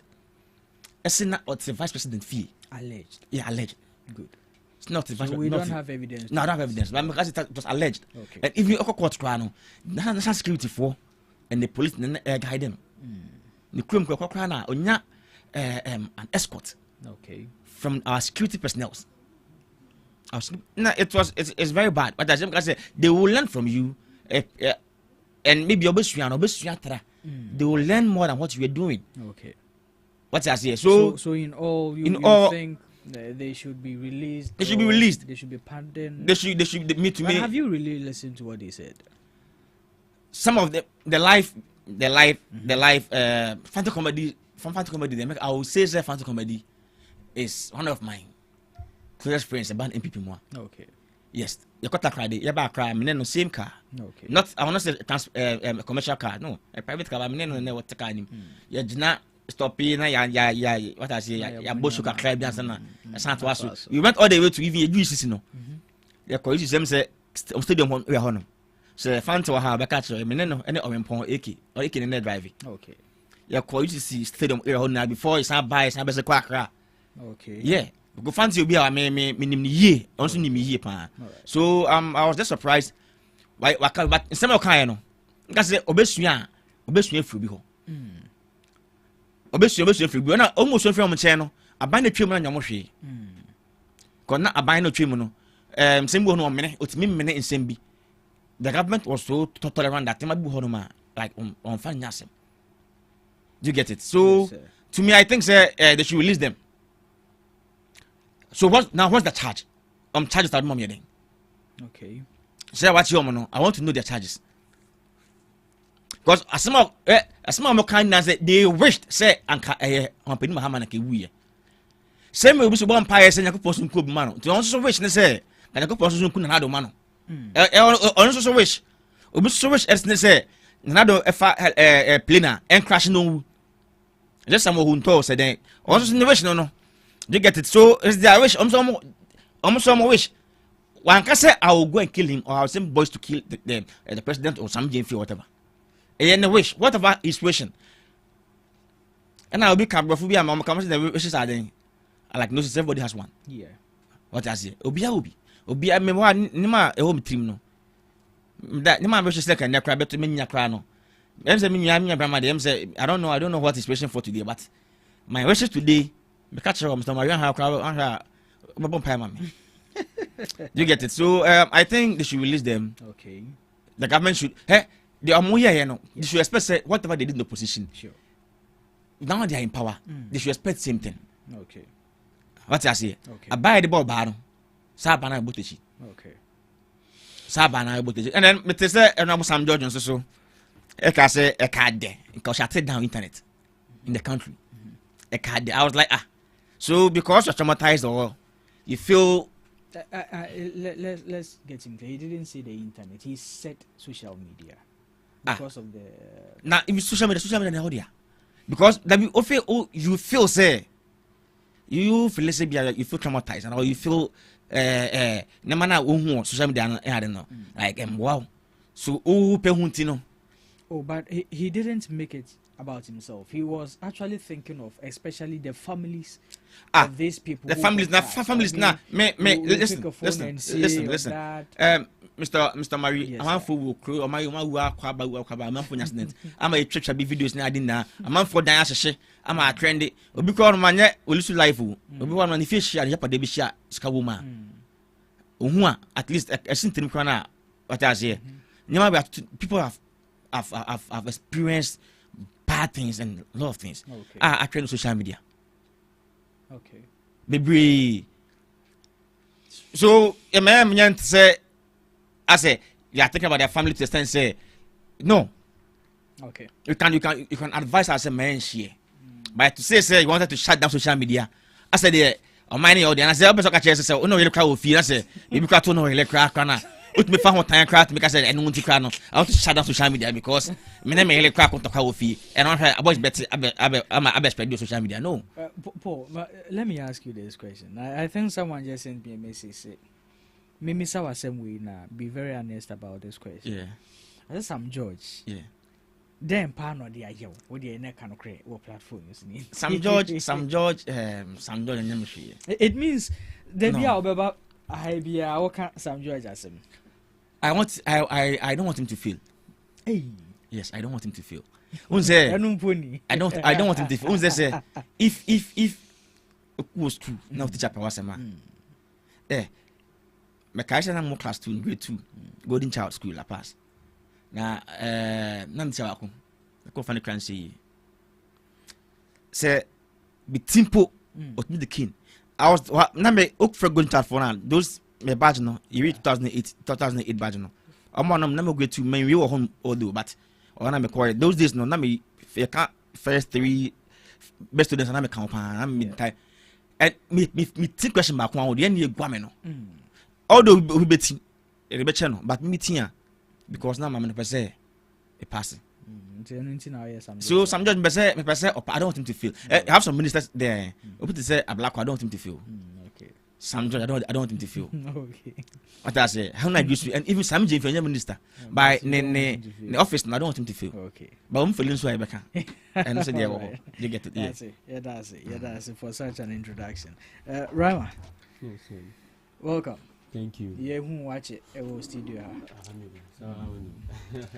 But I hope everything is fine. Yeah, by His grace, everything is fine. We thank God. We thank God. We thank God. Your party has been in power for close to 8 months now. I mean, how are things? Do you think Ghanaians are happy with your governance, or we should still expect more?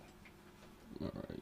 So thank you very much for the opportunity. First of all, I would like to thank the Almighty God for giving us life and granting us good health to be here today to be able to also contribute our quota to the development of Ghana and also making our views known and opinions known to Ghanaians, letting them know the good things that are going on in this country, the developmental projects and things that this government has planned to roll out. To answer your question, I would say so far so good.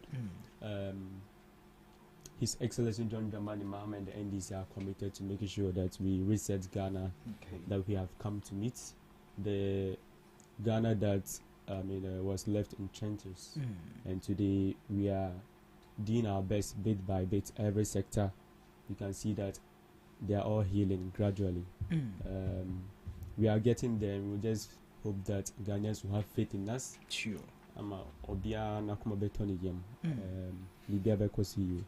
Also touching on the part of the lives that have been lost in a tragic manner, I think is very, very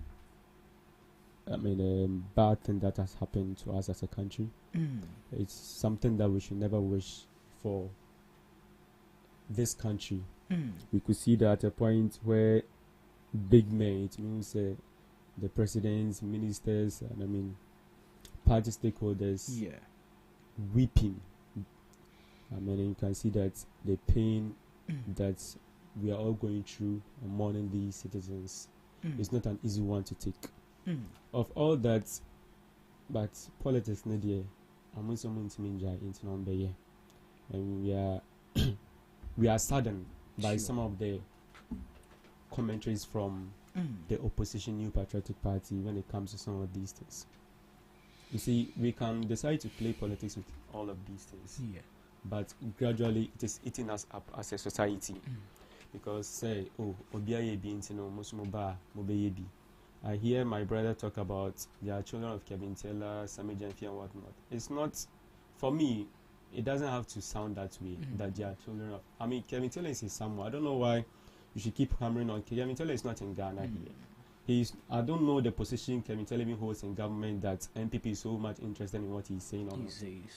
On there, can I say, like if you let it go into your, I mean, you understand? That's someone sitting somewhere doing his own podcast and making his own arguments and whatnot. Why should ABR and someone then so I would say, oh, some people have made foul comments in Tino. Also, when you are not justifying, but if you ended up justifying it, because oh, I'm going to you don't blame them. No, let's condemn it in no uncertain terms. Say whatever they have said is bad and it is wrong. We shouldn't encourage it anywhere near our politics. That people have gone to meet such untimely death, a painful one. If you are a human being, you have feelings. Because we are one people. Political parties, they always come and go, but the people, the Ghanaian people, we are the people that are going to make this country better. If someone is doing something, just condemn it. But for you to go ahead to go and make comparison and whatnot, it's not right. And then they went on, that they are wishing people to, they wish it was this way, they wish it was this person. They don't know how they are going to meet their maker, how theirs is going to be. We don't wish them death, Mom, but I'm all wishing different people to have been on the airplane. Shows how, let's say, how I mean, insensitive they are. You understand? We don't have to encourage such things in our body politics at all. It shouldn't be so. Fine, you can cite examples. I mean, Sami Jenfi went on demonstration. They were saying that Nyaminku, your friends, and Nanado and all that. We condemned it. Let's not bring that up. Anybody condemning it? Yes, you condemned it. That's what I'm saying. That nobody. One party stance. Party actual letterhead say. Party actual letterhead say we encourage what Sami Jenfi did. No, party also didn't in letterhead to come out to condone it. We didn't. That means that the party kept quiet, silence on that issue. What I'm saying is that if you are going to go bring the days of Kumi Preku, who brought those sayings? Who brought what do you call it? Do or die.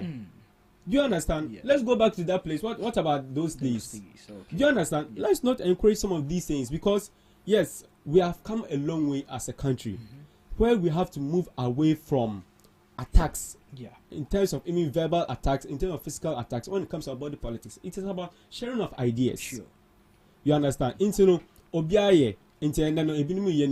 have justified it by giving us an example of the past. How do we move forward as a country if we keep doing that? That is the point I am making. How do we move forward? See, you spoke about today. I mean, look at your time. You have journalists that have been attacked. Today you are telling us that even what do you call it? We were speaking about social media being the minister wishing that he could gag social media and whatnot. We had during your time, we had the lives of Bongo ideas being kidnapped. We have so many people who have been freedom of speech was being blocked by your government then because people couldn't even express themselves freely. But Paul, no. A protest crowd. No. You understand? Uncle protest no. Let me come in. Like what was saying. Yes. Sami Jenfi's issue. The party didn't come out in the letterhead to condemn it. We didn't also write a letter to encourage. So silence means consent. We didn't write a letter. They were silent about that issue. But we didn't write a letter. Let me, Mr. Marie. Yes, now he's saying people are wishing death for people and it's sensitive. Yeah. I was expecting him to say Sammy Jeffy also did same, and that thing he also did was very, very, very sensitive. Like you said, Kevin Taylor is an individual person. Yeah. The same fancy comedy is not an MPP. Can't remember. What's his name? Fancy comedy is just a social media influencer. It ends there. It doesn't bear any MPP. It's not an MPP member. Really? Party. I'm a chairman. I'm a chairman at the police station. Can you give me his position? Okay. No, if you can give me his position, yeah. Okay, I'm saying a chairman or a police station secretary or something. No. Maybe you're a supporter of political party, and you say. Supporters can change. They can change, but it's not a card bearing member. So don't align with MPP. It's like social media influencer. So he can choose to comment on whatever he wants to do on social media. That doesn't mean an MPP member. But that doesn't also mean he can. So if politicians are even wishing the death of a person of a president, somebody like Sam Jeffy, a politician, a communication officer for the NDC. It's not like on any other person, no, on any other person, on any influencer on social media. Like Kevin Taylor will say, I'll pardon because or just an influencer on social media. Okay. Do you get it? Okay. But Sam Jeffy is a communication officer for the NDC. Okay. And they led a demonstration that demo they did. Dr. Wanamama was part. In that video, I know Matunium say, Kunado Mayano. Do you get it? So it's like you come and say, and you shouldn't even make mockery of people's death. Under Mutala, one mockery of J.B. Blanco's death. He made mockery of J.B. Blanco's death in Parliament. So he died a horrible death. And Officer J.B. Blanco only bush for that people are there. His family members are there, at least or grandchildren or whatever they are there. And if Okachom say the grandfather died a horrible death or the father died a horrible death, it doesn't sound well. Okay. I did born man. You are coming to mention the days of Kumpioko. Kumpioko days no can now we went to the Fourth Republic. Okay.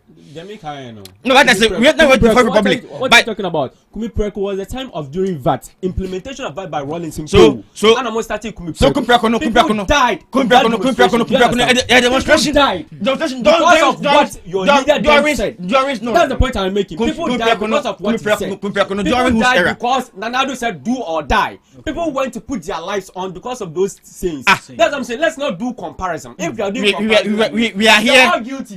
No, nobody's guilty. I know I'm not guilty. My party is never guilty.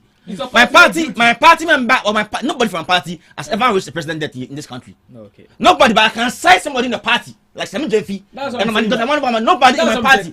Don't mention my party. Don't say my party is guilty. No. Don't say my party. Don't say my party is guilty. When you go on those demonstrations, you are going to move. Do you understand? Sometimes they go Mr. Demonstrations. Mr. Protest in Ghana. There be riots. The three yes. What today? Three this silent yes. What demonstrations are starting? People have died through these things already. Right. Do you get it? Yeah. And then demonstrations. If ask yourself why do people protest or demonstrate? People do demonstrations or protest if things are not going on well, right. And they think the government can listen to them only through that mean.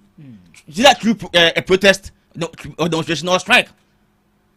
That's what they feel that if Bibi Kosna say cannot bind it here, the only means and ways we can make sure the government will hear our voices are through demonstrations, protest, strike and other things. Okay, protest. Now one say BBR. Then number two. We were here. Let my votes count alliance. You Bobby any two. One can say BBR. He didn't spoil anything. But your citing example say don't mention my party. Say my party. Not every single member of my party. The use of foul words, you understand, by individuals in this country. And Mr. Marie cause havoc. And Mr. Marie do not want it. Why are you concerned about? Why are you concerned about Sammy Jeffy's comment? Because it can disturb public peace. Because it's a politician and he should know better. Yes, it can. If social influence are doing it, and right now today, as MBSC, people are going to make foul comments. We need to at least caution them. Do you understand? Let's not encourage because so now what are the charges? No, what status submission? Now Kauka say, oh, we condemn it. I told you I don't support it. I told you I don't support. This is the point. I don't support it. Yes, we by baby Omusha free no. Honey, but we support it. We condemn it. Yeah. Paul, I think that you are not being fair. When you were talking, he was listening. No, it's because Miss Kotimi. I'm Miss Kotimi say. No. We condemn it in no uncertain terms. going forward, they should be encouraged to know how to speak well. Because when you Google right now, acts that are against foul speech in our constitution. We have Ghana's constitution protects freedom of speech. Certain uses of foul language could lead to charges under the Criminal Offences Act 1960, Act 29, specifically sections 208 of Act 29, which deals with offensive conduct conducive to breaches of peace and publication of false news, respectively. Now, it goes on to state the Criminal Offences Act. This section criminalizes conduct that is likely to cause breach of peace, which will apply to the use of offensive language in public. This will never cause breach of peace. This will brother, never. My brother, this will never. It never caused breach of peace during the era. When in the position, when in the position, and cause breach of peace. None of your cause. None of your cause. Now, you didn't any feeling. We also having feelings that during that time. It is a law. It is a law, Nedaho. If during your time you didn't make good use of the law, we are making good use of the law today, so that people will prevent people from making foul speeches. That's the point I'm making. After benefiting from this, after benefiting from it, after benefiting from those speeches, benefited from same thing. Benefited from same thing. Same thing. Same thing. I am making a point. Tell us this same thing for you. I am making a point. They all like Mr. Funganiers. I am saying that the charges against that we can use against your friends is that the criminal offenses. And one of them say, "Mama, we born into no, we want to be prosecuted." No. We're tolerant enough. Yes, and I'm telling you that. Mr. Mari, I'll cite an example to you right now. You told. I want to give you an example. Yes. From Mahama. No, from Mahama. I'll give you an example. You told Ghanaians. You told Dabi. The Mama Kai. That's not Mama Kai. That's not Mama Kai. Our listeners deserve. I mean, you ask that what charges can be used against them, and I'm providing you that the Criminal Offences and Act, what they said will never disturb peace in Ghana here. What they said can never disturb peace in Ghana here. Offensive conduct conducive to the breaches of peace. This section criminalizes conduct that is likely to cause a breach of peace, it's not breach of which peace. will apply to the use of offensive It's never breach of peace. Those I mean insensitive comments that they have made, all of us agree it's insensitive. What do you to? But it's never breach of peace. Unpalatable words. It's never breach of peace. Do you know that Obibet Mafo say, we should be president, so do you know what the anger the person can use to come to your house? National security has identified his home. Do you know what his close friends, who may be NDC people, may go to his home to go? Mr. Mari, Ghana, we have been biased in Ghana here. Okay. Ghana High Commissioner to UK. Yes. Zita. Facebook, not about Facebook. I bet you should investigate me. I don't know who advised her to delete that post. I have it in my phone. Me screenshot early. Me a screenshot to one. I can see the military partisan. He made that comment, said the military partisan. Then they sensitive child here. Then they let me talk about my child here. On a mono be watching here. Then what's so sensitive more than this? It's calling the military partisan. Making these claims on the morning, and I hear say talking about this. But none of them we have been biased, and also let Mr. Mari remember Mahama himself in 2016 election. But just in peace of a platform, multi-platform, echo Jinaso, echo car say, yeah, she not done for age. Now we ask my one penny Ujakola. Science more or can he's pushing the Fernando in one way or the other. As a penny. As somebody was becoming president. Context. No. That's let me start from where you I say, let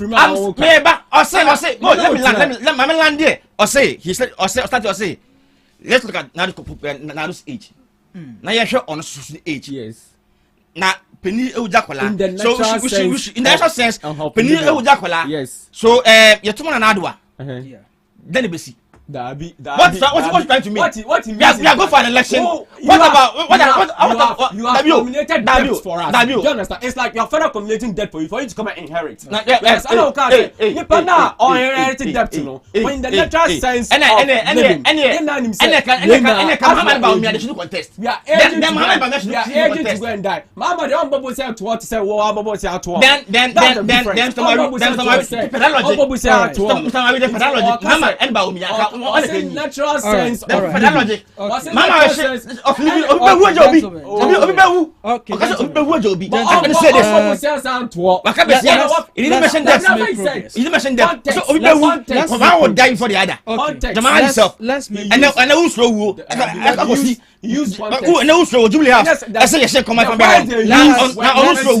Let's make Gufadu will live long. You will live long. The worst on earth is Nambi Shano. Let's make progress and go into the main conversations that we President's life today. Does not lie in your hands. That lie in my hands. I know. Yes. Life and life something like live as long as God wishes. No, but I'm not saying that for him. And also I'm not conversation that Gufadu and Gufadu could tell 80s. Go talking about the conversations.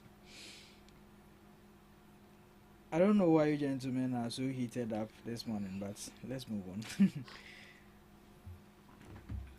Speaking of these people who lost their lives, one of them was an MP for Tamale Central. Yeah.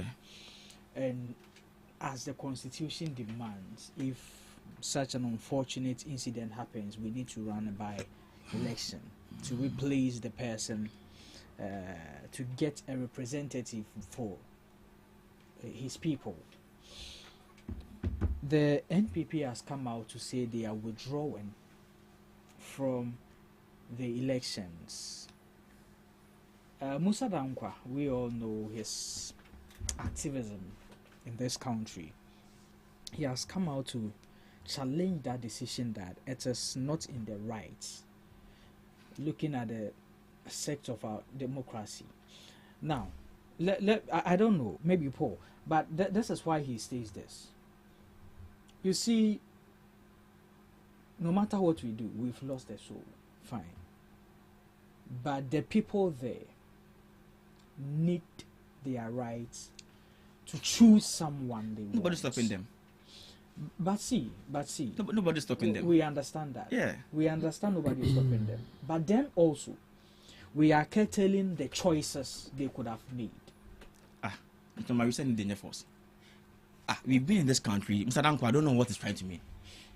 We've been in this country. We are practicing democracy over democracy on the other Michasem. I don't know. I don't respect that party, but we are in this country. Mr. Mari, okay. Yes. Last year, Honorable John Kuma so film. NDC, I'm present here. The NDC didn't present the candidate. So what should you say? And say back then, we're in this country. John Kuma NDC never presented any candidate. So Mr. Danko, I don't know. Democracy is not a two-party affair. Okay. People can contest. Your PNC, your CPP, or then if you feel you can contest, some people can even go independent. Just to see if they will win. I mean, how they but what we are doing is we want to honor Honorable Mutala. Okay. So after you release the buy, no. Chama said nkita abekasa. Who say a trap and an MPP set time on. Oh, so it's actually a trap? No, that's what he sees it. It's what say. What the PP has done, we should be careful in selecting a candidate for Tamale Central. You get it? I said we should be careful because maybe they might go for primaries, bring one candidate, the other candidate will not understand. We'll be independent. Now we're independent, not winning. Okay. Do you get it? So he basically said they should be careful, but we are trying to honor whatever they did. I could say and fire. I could tell them we are prepared to go. Okay. My Tamale Central, like the way the NDC also boycotted the just one. I'm boycotted just one. We didn't have any issue with them. No choice. They didn't want to contest the just by election. Nobody had an issue with them. So I don't know why Musa Dankwa is not coming like democracy at all costs. Then people should be part. Why when the just by election came, NDC they not partake in the election. Musa Dankwa said then should be part at all costs. No. Okay. We having independent people who also contested. Okay. I'm coming my grand cry here. Okay. And you know some NDC guys were also behind those independent candidates. And I will push you on. So they are maybe you get it. But yeah, we Tamale Central, we want to honor Honorable Mutala. Per the party directives, we are not contesting. Okay. And party not only one person came out with this directive. The NEC and then the Council of Elders sat together Namna Jones said no. You should honor Honorable Murtala. You shouldn't contest. They should bring a candidate on a one come election. If somebody wants to go independent for that one, someone might like to go independent, but not on the ticket of MPP. No. I'm a election. I'll bet my coalition, but not on the ticket of MPP. We have to withdraw from this election. We have no problem. So if one don't make a choice, people will be contesting. I'm not sure it will just be like say info being represented. No. Democracy is not about only two parties. So Mr. Nakwa should come again. It shouldn't based on democracy to make this submission. He is very wrong. In the first place, Mr. Nakwa. In the first place, who is Mr. Nakwa? In the first place, who is he? That been a democracy crown or no what you say at the station say if you don't participate, it means we are not practicing the correct democracy in this country. No. Democracy is not about two parties. Your coalition, find coalitions. But there are about 13. And then Papa Kuye. No fun can say you can't call. We are about 13. And then Papa Kuye. Say, you see, young contest there. The CPP, the Cheddar, or then they can represent people there. Nobody cares. Nobody cares. And you saw they are ending contesting. Okay. I won't say they fear they will lose. I won't say that. But we all know they're not by the umbilical. You are aware of that. I was aware of that. Just not umbilical. So they went behind an independent candidate. I call Prime Minister Olusuye. You call Prime Minister no. Olusuye. And I'm questioning the chi. And I'm not pushing no. Snapper will be winning. That was the plan. That was the plan. So for us, we are not going to be behind the scenes and be pushing somebody. No. We won't stay behind the scenes and be pushing somebody. Okay. It's very, very simple. But I could say own, we are contesting. NDC should contest. Cheddar or Powerful Milk contested. CPP should bring someone. PMP, ADTC, then why they can all come and contest the Kutia by-election. They can all go and contest the Tamale Central one. Okay. Nobody cares. Okay. And democracy is not about, it's not a two-party affair. It's a multi-party. The country is not a two-party. In every country, I thought America class can you West a contested election? Can you West? A contested election. What of democracy? The next not should be MPP and DC. No. Something like one corner some baby. Because I don't know. So who knows say say little focus tower say who knows say and on my bet us ni so predicting maybe say ya. I saw predicting bet also mine. And I this is ya bet tax on my if you know. Bet legs best at man you near na me shot na be 4 na kan wa ha me shot na be 4 na kan wa ten me train. Okay, straight to win about 2.5. But the American say MPP we are doing everything possible to honor Honorable Murtala Mohammed. Zakada tamani mo makwa kan ho a constituency MP a constituency can contest. Okay, yes, constituency can contest. Kebeja pepepe just to honor them. Okay, already then this have to tell already. We are contesting in Bibia. Whatever they want to do, they can do. Our parliament come on tanko parliament. Then the same MPs na parliament come on tanko. Okay. Unless a do be a can budget be say you could just it takes in every day. And I'm because I be asking to me camera phone ho. I'm tell you. Oh no, most of them I've been watching them their excerpts on social media and I've been watching their excerpts. Okay. And okay. And when speaker make some we say they would like to introduce the Ghanaian language or in parliament. Paul, wrap it up for me. See, they make and say MPP is trying to honor Honorable Murtala. Okay. We don't fear any elections. Okay. And just so the NDC are contesting. NDC also didn't fear any elections. Okay. If they presume that we are scared of this particular election, or we are feared to, I'm saying if they are presuming. Or let's take why Musa Dankwa is challenging the decision. Musa Dankwa's challenge is bogus because one, democracy is not two-party affair. So this thing is this even the immediately I saw this thing I was like I'm so Dankwa then they no social media. Now me share this na papa then democracy is not two-party affair. All right. Okay. And this election and the NDC was the biggest opposition party in Ghana here, but they didn't contest. So it means democracy is not about, it's not, democracy will be, democracy is in the universities, you talk about universities, you talk about it's not about political parties. In the university, you talk about democracy, you have to convince somebody to vote for you, to represent them. Okay. Whether my brother won the whole president, he went for an election, he convinced them, oh no, we need 70%. Okay. Look at it, so democracy, politics, there will be democracy is everywhere. Let people choose people to represent them. Yeah. People can, if the Mr. Dankwa Pa, Uncle Dependent, the Central, or not have to say on so official it's democracy. They can also pick forms and contest. Obvious in the point. All right. Democracy. Yeah. Yeah, that's it. Yeah, so very clear say MPP party Kwame Pienim, one of the founding member of the New Patriotic Party, said if they continue this way, they are going to become irrelevant like the small parties like CPP. So they are just treading on that path, and gradually you see that they become irrelevant in our political space. They say the Amubu party directive, Ablekuma North, and your party, like I said, they will not contest.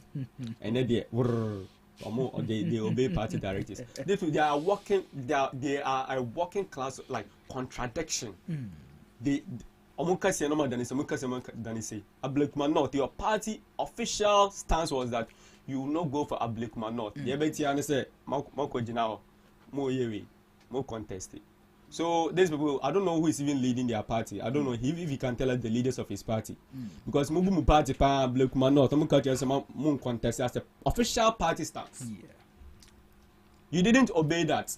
This one that you're in a hurry to obey. Now Tamale Central, see, they want to save money. Yeah. They want to save their public case because another defeat or another election for them is another dent on their 8 years of bad governance, bad leadership.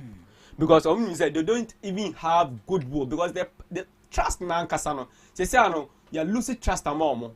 So they don't want to go into an election where they will suffer more defeat and to be like, the parties. You see, there's something in politics which is very, very important. Perception. Perception, 99% of politics, what do you call it? 99% of politics, of perception in politics is very, very important. Okay. Because if they contest and they lose, then it creates a perception, MPP party in Eguba. You see that some of their supporters will start switching camps. I mean, call the winning team. Everyone would like to join the winning team. So they need to, prevent that disgrace, that embarrassing defeat that is awaiting them. Person honor be elections now. That's how to honor the person. Sure. Of all the things you can do to honor the death. At least if you have a statue, be a manana, museum, be a manana, baby son. Is the election among your only option? That's our way. I mean, when you look at Musa Dankwa, let us not belittle his expertise. Okay. He's a top-notch, researcher. Okay. He's a top-notch political analyst. He's a top-notch pollster. I'm telling you that several countries have reached out to him after the 2024 elections to do a survey and conduct polls to guide them in their elections, political parties. Wow. So he's cashing out big time. Wow. I'm telling you on a fact that Musa Dankwa is somebody you should take seriously. Okay. Elections. Please, when you're speaking, I didn't interrupt you. Let's make the program lively. I like it that way. When you belittled him, you suffered the consequences of that, which was the 2024 elections. He predicted, even in July, thereabout said, you will lose by this margin. If you were a serious political party, you see, these people, their posture, arrogance, they will never come down to just listen to the ordinary Ghanaian. So, okay, why you survey, Branenshe, how do we work as a political party? Okay. To be able to up our games to meet this declining, let's say, popularity in our political party and support. Now, come out Musa down, to up your game. But we saw the likes of Dennis Miracles Abwajon on social media, just, ranting everywhere. Just saying all manner of things against the man. The fact that Obiako is, so if you disagree with it, fine. Kwaya there. And I'm a boy. But from what I see from the grounds, you are losing. If you don't agree, you're going to do your own and come and show me where you are winning. It's simple as that. But you see, these are the little things that send them to the position. They are not still learning from it. Obia Culture say, as a pollster, as someone who is political analyst, with his experience, it is unwise, it is undemocratic to pull out of a by-election. Then, as someone who is a political party, you want to win power, oh, okay, let's analyze what this guy has said. Let's see how do we go on board. I mean, in terms of political party, either we would contest it. What are the advantages and disadvantages? It's okay. Do you understand? Sure. Then you can let communicators go there. When you are communicating, I mean, you have to look at what the man has said. Democratically, he is right. Okay. Because, yes, democracy is not two-party state, but we are the two major political parties in the country. Your influence that you have on members. Ebia, someone wished that they had an MPP representative there. Within the 8 months, and Yamunamuka say we are 8 months and it's still bad governance. So if you believe, say, the country is not going on well, you have the firm belief, say NDC by 8 months and yakra. That should even give you confidence to present someone at Tamale Central. Okay. Because you believe that there, once the government of the day is not doing well, the people would like to elect a member of parliament for the MPP to even show as a sign to the new government, say, you are not doing well. Because the MPs are representatives of the people at parliament. Okay. So I want an MPP member to come and speak for me because I believe in the principles of the MPP. I believe the MPP is the right person to be in government, but they are not there. But I want my person from the MPP stock to represent me. And it's simple for fair. You understand? But it's clear. I mean, nowadays, you see, that politics of Stone Age and what the MPP have to realize, say, it's now, phone with just a click, you have information at hand to know what is going on in the world. Obianim said the reason why you are failing, you have pulled out of the by-election is because of resources. One person will say it's because you are saving yourself from disgrace. It's because you know win. Because election are 24%. That was Tamale Central. 24%. Honorable Dr. Murtala Mohammed had over 55%. That 56% plus. It's already Munim said it's a lost cause. You understand? What harm? Worst case scenario, oh no, please, Ghanaians, we agree. This place is not our strong seat. Sure. We are pulling out because it's not our strong seat. What they are cost rubber from a Belusi seat. For future endeavors. Maybe I'm electing a flag bearer. I'm the best supporting of party strike organizations. And it will be now Timase. But Mama may try to say you are honoring the dead, then you respect then more respect you be but most support you be or foul words against the dead. Insensitive words, you support those words. Yet you come and tell us that you are honoring the dead. That's the double standards these people are playing. Okay. In all, the NDC position is that when it was yesterday I learned Nanabi was being interviewed. I say it is expected say the NDC also pull out of Akwatia. Like the mindset of these people, I wonder, say democracy. I don't know how they have come to understand it. Such that elections, you see, it is not inheritance. You understand? Power now the people are giving to us is to represent them. So the fact that you have pulled out of Tamale Central doesn't mean we should also pull out of Equatia because no, you have your own reasons. Yeah. Let me tell you, if it had been one of the strongest hold, like Ejisu, even let's use Ejisu as an example, had an NDC maybe parliamentary candidate and one knew her. These people, the way we know MPP and Power 5 and 6, they will never pull out of those. So you believe that they are pulling out because they know it's not their exactly for their own selfish interest to save their money to prevent them from disgrace. They know that it's embarrassing defeat. It will go down in history. Okay. And I know because you see, 210 now more can equity and other things more compare equity. Mr. Marie, do you understand? Okay. Because if you agree say you're 210, the money equity and really my name because that's what Ghanaians want. Mr. Marie, okay. Mr. Marie, my brother Kasano, Kasabi Bree.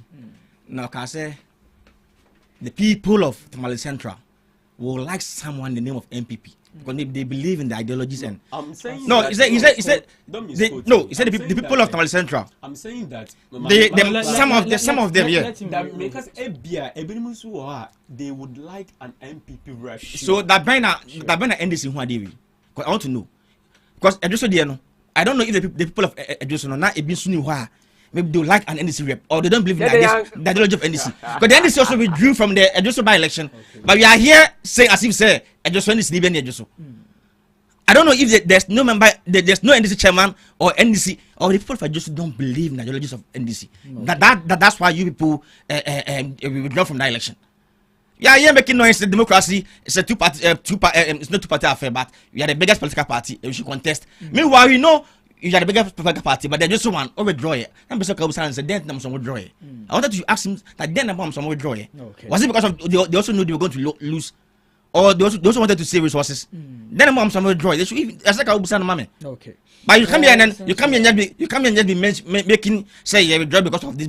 But how come they are withdrawing? You couldn't even tell us why you withdraw from that just by election. Because when I'm saying okay. Now someone said this by election you're going to lose. Okay. Don't so withdraw pepe. Got tired of bechi. I say independent.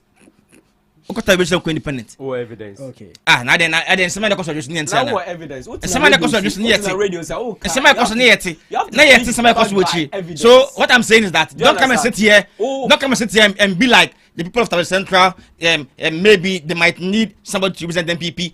Now the people of Adjoso no. They don't believe in the ideas of the NDC.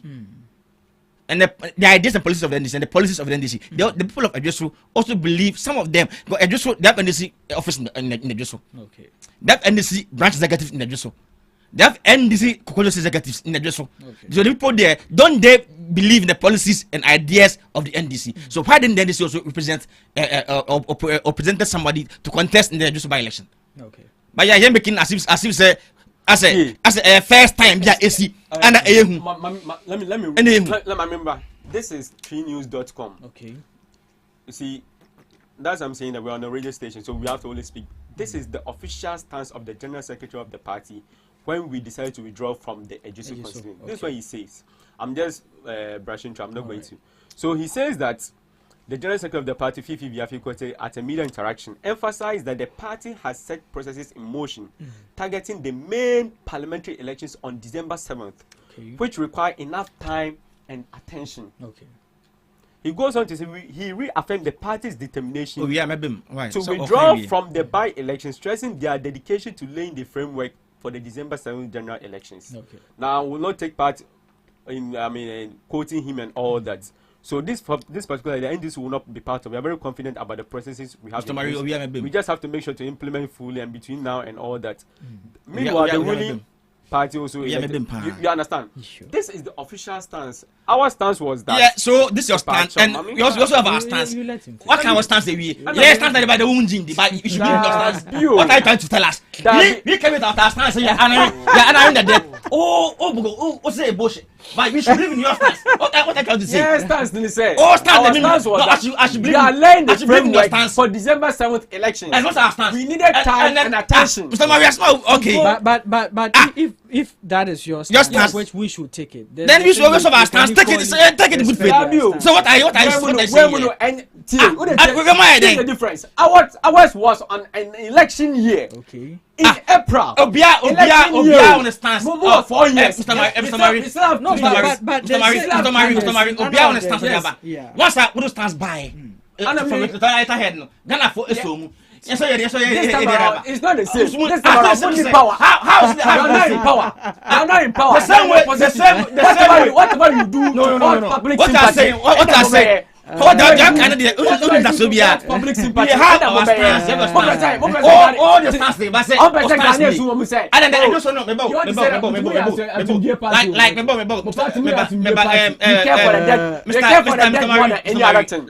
me come.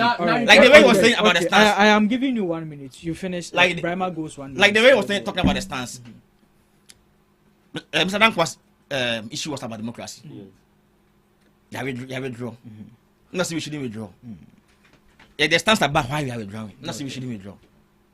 Okay. The same way I just said there, no. You also withdrew. Most of them stands by. The same democracy, the same by-election. And found by-election and found only year a womb. Okay. By-election doesn't matter which year you are in. It doesn't matter whether you're in power or you're in opposition. Okay. Do you get it? Sure. By-election doesn't even matter whether you're in power or you're in opposition. It doesn't matter the year, whether it's it's just an election year or it's whatever. Okay. Whether it's an election year, wait me contesting. All right. And phobia home. In the last voice of our tenor, I'm saying it got 3 by-elections. Kumewu, Asenof, and then Joshua. And this contested Kumewu. Okay. I'm contested Asenof, and I just I'm contesting.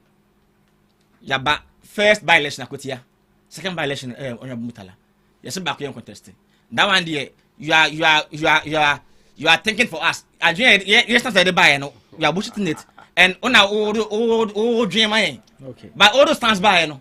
All those stands by, they will say that's your party stance. All right. And we do not care about your party. We are moving on. Democracy and democracy in party say people can represent. Okay. Whether your party or not your party, we have other parties in Ghana here who can represent. Okay. So we are going for the election. Obi winner no winning. The same way also going for elections. We are withdraw. Okay. Go, who winner no win. This is our stance. All right. The back five stance to be ano. And the what was him? Okay. What was him? Yeah. Okay. Thank you, Brahma. What is essential for listeners to know that do not fall for this sympathetic move by the NPP say because they are honoring the death in Tina among AUE. That is not the reason. The reason is clear. They want to prevent themselves from an embarrassing defeat. They want to save resources, and they don't want more. I mean, their party become more unpopular. Okay. And Americano, you have stated your reason. Obviously, we don't expect you to come and tell the public, say, "Oh, more person, you don't want to save yourself."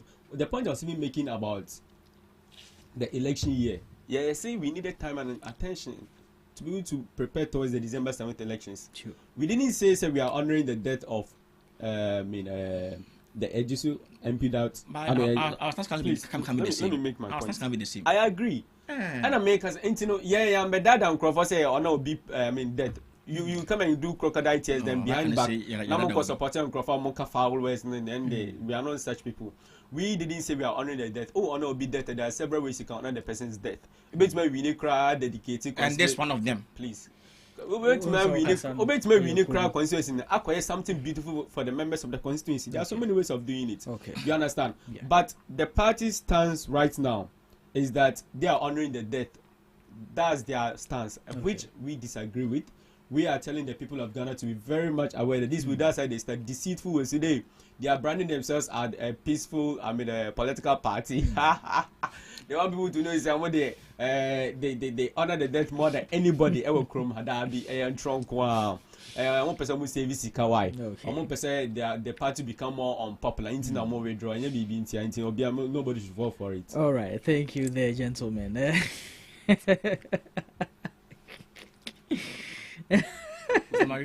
There's nothing to say again.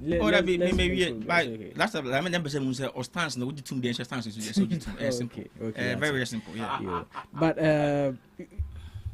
about 5 weeks ago, the NCA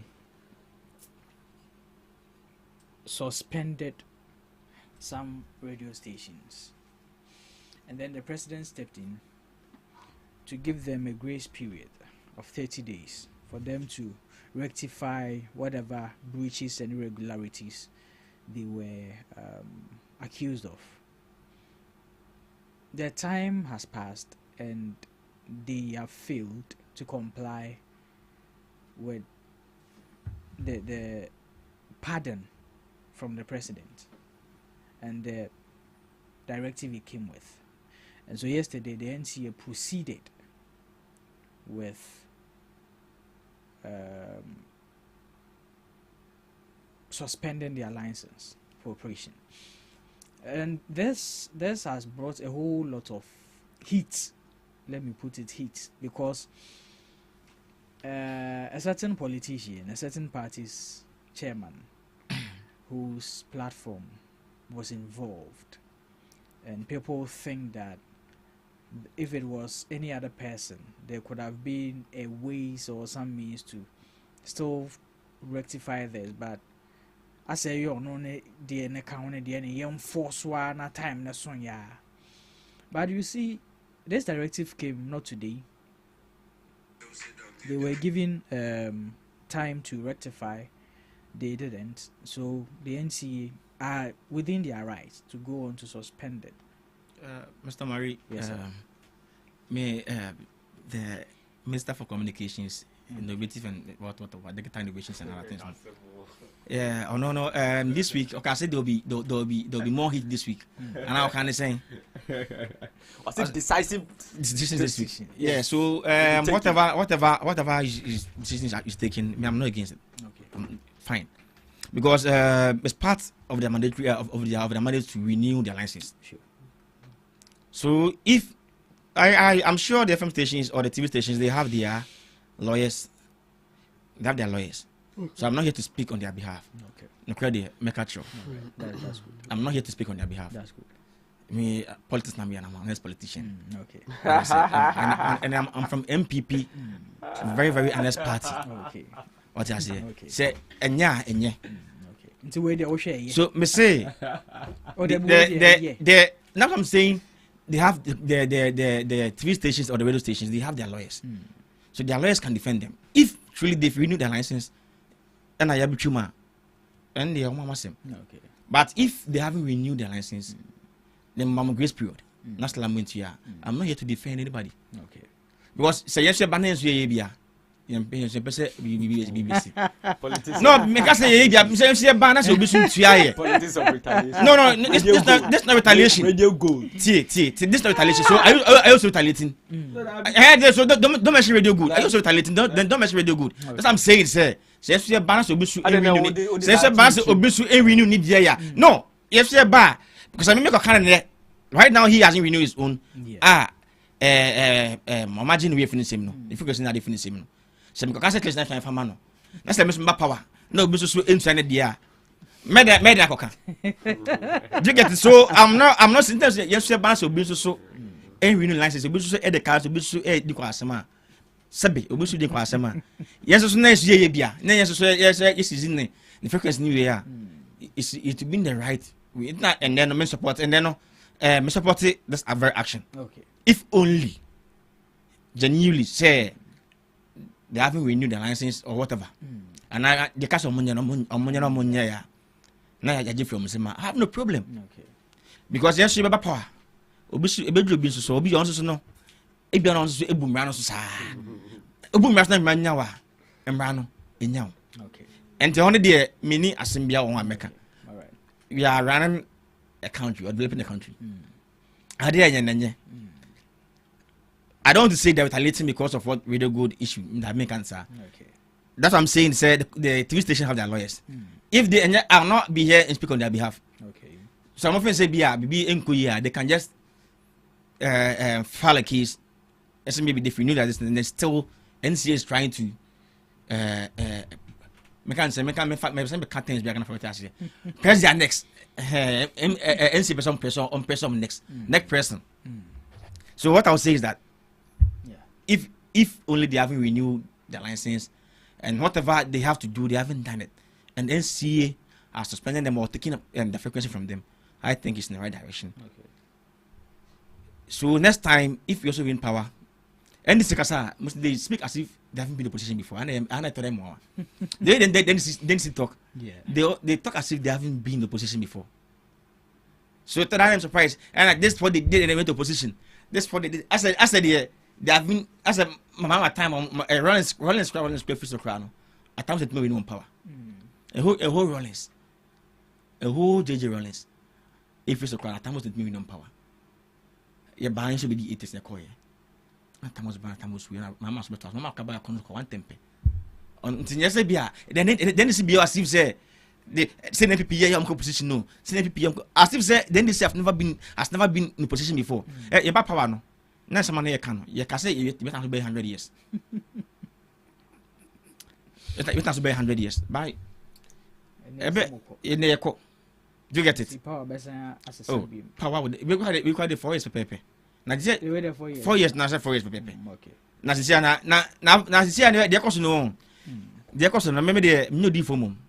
But na semeshan kom mbaba shen kom kesa pana it was a free ankra FD say PA the na prophecy approval board say FD approve the consumables and the FD some dey say PD say some approve prophecies say PAD say PAB prophecy approval board say I take prophecy approval board I'm number approve prophecy.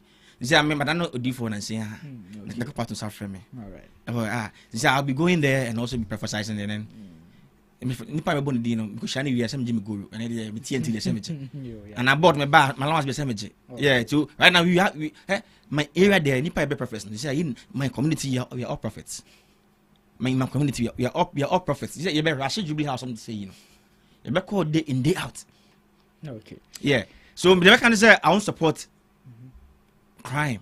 Okay. Or any bad thing. If they've committed, right. It's in the right direction. All right. I have no problem. Okay. Because I buy the best about your bounce so no be committee. We committee should be the same thing. So Simon no say and na you defend your more. Obi committee na can yentimi as I yentimi yet the committee we can also take actions because when these people committed we were defending them. So if someone also commits in the future we can't take actions. So I support it genuinely. Okay. The NDC also support us genuinely. We are around the country. All right. That's it. Thank you there, Paul. Brahma. Yes. So with the issue of the NCA's suspense operations of radio stations, so I think they first outlined some of the stations that didn't take any steps at all. Yeah. We have Don Plus Multimedia Limited Ho. You're closing Ho. Everybody should listen to Ho. And then when people station make oh, I think, Mami, come on, Sam. Because only one radio station and may check locations no. Okay. So that it doesn't sound anything to anybody. Say Ejuma na moye. Now Dreams Ghana Media Limited, new Abrim, as a Joe Multimedia, King Tampo, Dual Group Limited, Nkwanta. We have Pandai Style Community Radio, that's Pandai. We have Unique Gateway Communication Limited, Nkoko. Then they said that whereas many of the violating stations took steps to remedy breaches during the amnesty period, 3 stations failed to remedy some of the breaches, including unauthorized use of studio to transmitter link, frequencies, and unapproved transmitter locations. Consequently, the operations of the following stations have been suspended for operating without a certificate of compliance in violation of Regulation 54 of the Electronic Communications Regulations 2011 LI 1991. Okay. Then they name Wontmi Multimedia Company Limited, 95.9 Accra. I have no problem. Wontmi Multimedia Company Limited, 101.3 FM Kumasi. Then the TAC Radio owned. The NCA will continue to monitor the broadcasting space to ensure compliance with the relevant authorization conditions and the laws and regulations governing the operation of broadcasting services Ghana. So that's the NCA release. So we have them likes of, like you said, Oman FM, Asasi Radio. Yeah. So my boss, Oman FM, my boss, my only boss. What does and the two they are okay? What does the regulations say? I have here the regulations. I'm coming. 1 minute. I took a screenshot. So that's of the 55 maybe. Now when you go to the Electronic Communications Regulations 2011, yes, applications for broadcasting frequency Regulation 51, it says that a person who seeks to provide a broadcasting service shall make an application for a frequency authorization to the authority. Okay. 2. The application for a frequency authorization shall be in a form and contain information specified by the authority that includes the following. Now, A, qualifications and particulars of the applicant, the geographical area proposed to be served by the broadcasting service, a plan of the facilities to be constructed and a construction and installation schedule, a plan of repeater or retransmitter facilities where applicable, and an indication of the financial resource of the applicant to operate the broadcasting service for which the frequency authorization is sought. Okay. Maybe a hand immigrants, maybe I check one to me, maybe you're freezing the account, maybe on this cow financial resources be, but here. You see, some of these things, they themselves make the citizens have some kind of perception. Say, Adentina. Time 8 good years. Yeah. TNT say they violated these regulations. Okay. These are the things we should be talking about. Because it creates a certain perception in the minds of Ghanaians. Overpower they be a free mass. Oh, they running shoulder. So we want to say that won't me radio station and his all his alliances and what not never renewed their certificate of compliance under regulations 51. And they were doing whatever they were doing, transmissions. This same Wontmi radio station and TV has caused us more havoc than any other radio station we have in this country. Oh, really? I was recently they went to I don't know, recently one of their presenters was hooked away because he made certain comments. They allow diarrhea opinions. People just speak without being, in terms of sensitive matters. Okay. This would mean station now 2024 December elections. I'm looking forward to that. Promise John Mama made at Zurak Park at Medina. He said that those who misinform the public, this same Wood Me radio station, a presenter started there and told us that on the 7th from 1 to 7, on the 8th from the following day to 8. Okay, this, you see, let us stick to the facts and present issues as it is. These are the kind of people we are dealing with. They are experts in presenting false news, false publications. These kind of things that regulations they are supposed to follow, and they are allowing them to be transmitted anyhow. I'm very happy that you see, you must be someone who believes in principle. That's why you get to like. You see, Sam John's demeanor is unless you have to always focus on what he's saying. Okay. If you focus on Sam John's demeanor, because he's an arrogant person or something. But after listening to him on all occasions on certain issues, you see that he's even been lenient on so many things. Okay. And then when he decided to, in somewhere July thereabout, or February to even make announcement, and July he enforced it, a whole president, certain president, said, nah, this gags media freedom. Give them 30 days grace period. Sure. But you see, we are doing it in politics. Would Me Station and the allies may have the wherewithal or may have the expertise maybe to meet these regulations. Okay. But as they were default and they will not do. Okay. Political points. Some person will score political points. Now, but NDC buy and that's not it. Okay. So you see, let's look at both sides. Let's not create a perception to the people say, "Tam na mo no mundim raso." Let's also look at educating them. Say, regulations now mind this, and they have the ability to do it. Okay. And all these regulations means a difficult and financial resource. The ABR for now, ABR actually you're freezing the account, and I can side with you. You understand? Some time back, we also have past radio stations. We had a whole Minister of Communications, Esolo Wusu, shut down radio stations, XYZ, Radio Gold, the likes of Bakubipa, one radio station to also part, Xylophone. All of them are shut down. They didn't comply with whatnot. So it means. Please, I'm making a point. Yeah, when she was doing her work. Okay. Isn't it? Yeah. But you see, it created a certain perception. Say, oh, immediately this political party left power. Yeah. This is what is happening. Okay. So I would like to encourage fellow countrymen and women. When you get the opportunity to serve, make sure the right things are done. Okay. So that political parties and politicians will not come to capitalize on it to score political points. All right. Today, the closure of these radio stations, those in Kumasi, Accra, and Takoradi, especially Kumasi people, when you go, it is Wood Me Station that they get the information from. Okay. Right? They will not be hearing Chairman's voice again. It's sad. Media freedom. You understand? Make us say sad so you Wood Me voice for radio station. Okay. There are some people that get inspiration from Wood Me when he speaks. Okay. These are real issues that we need to focus on. Like Mr. Murray. But it's unfortunate. You are very, very uncomfortable. I mean, come to point. It's unfortunate that they cannot listen to Wood Me again.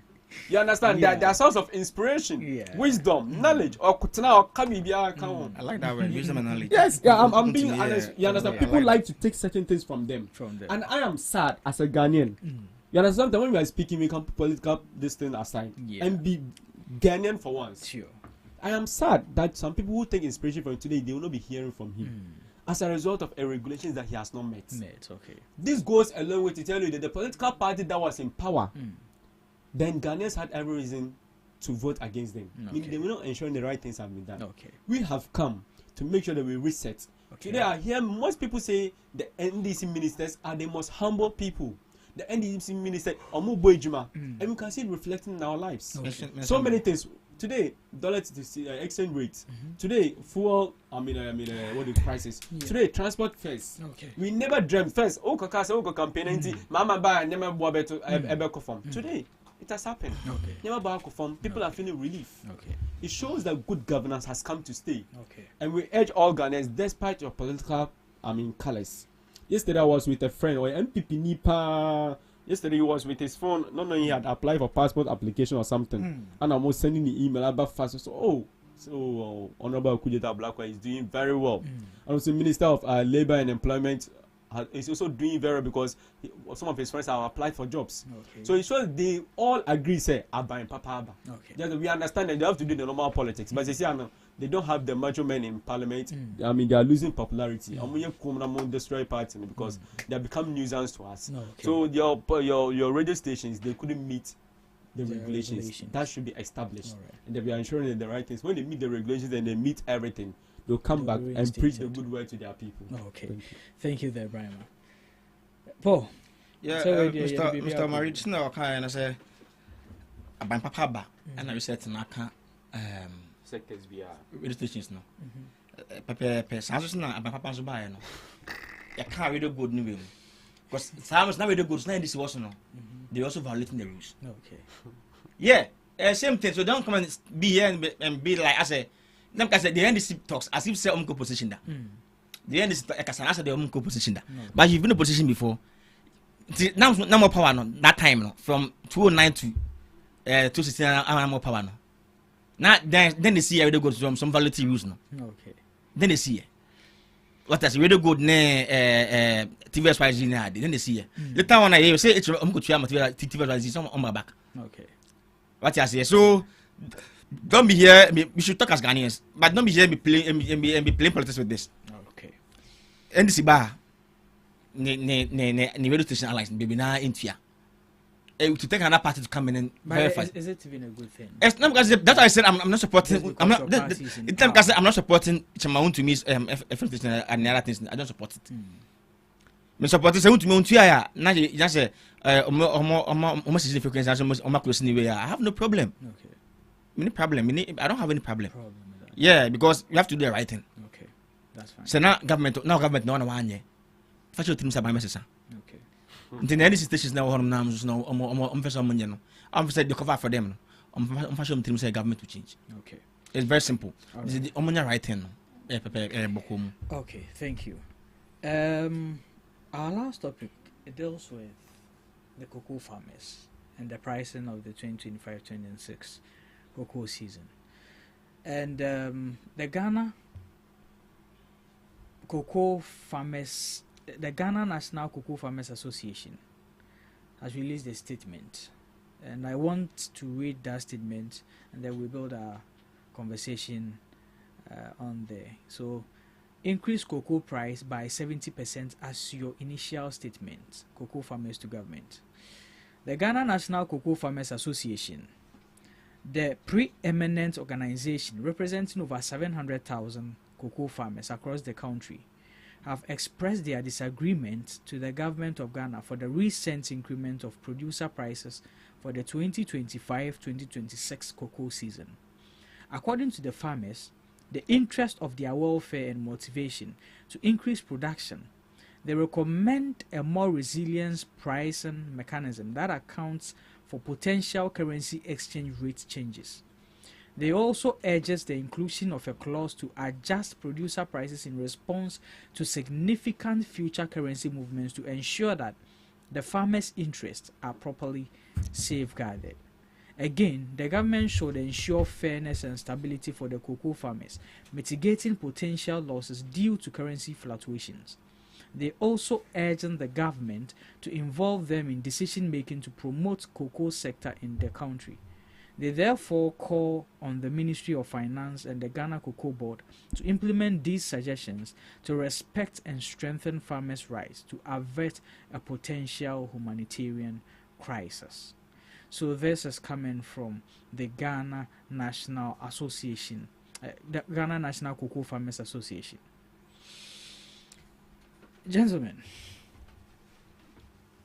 this issue, I think about a week ago, it was being discussed in our media spaces and it has resurfaced. Now the farmers themselves are coming up with a disagreement to the fact that government couldn't meet the 70% promise they initially made to them.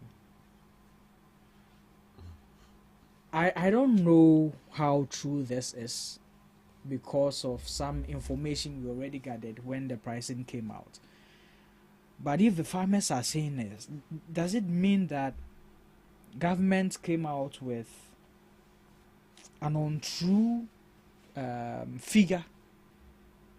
Because even after this release from the farmers, government haven't come out to say anything yet. So we don't know if indeed government couldn't meet the 70% as they promised. But Brahma, for this one, we'll take you first. I think this is very simple. I've seen some farmers jubilate over it. You know, you can have an association. Not all of them would agree with the leadership stance. You understand? An example is Ghana Registered Nurses and Midwiferys Association. When they decided to go on strike and all that, the leaders had an entrenched position. Some of their members felt say, oh, they can resume work and start negotiation with government. Okay. So the same way with the Ghana National Cocoa Farmers Association, the minimum jubilating over it, and some are, not happy about it. But facts are facts. The government delivered on its promise of 70% increment in the price of cocoa. Now,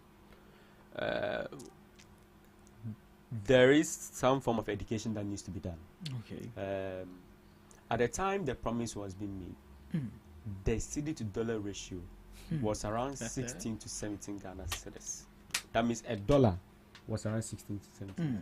It's at that time now you're 3,100 and something. 3,100. Now, when you look at that and you want to double it, okay, it means that, where should I start? Okay, let me start from when you are going to sell the cocoa. We sell it in dollars. Okay. Anything we export from this country is in dollars. Dollars, okay.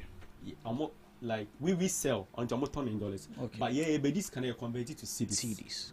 Now, what we will call the what do you call it?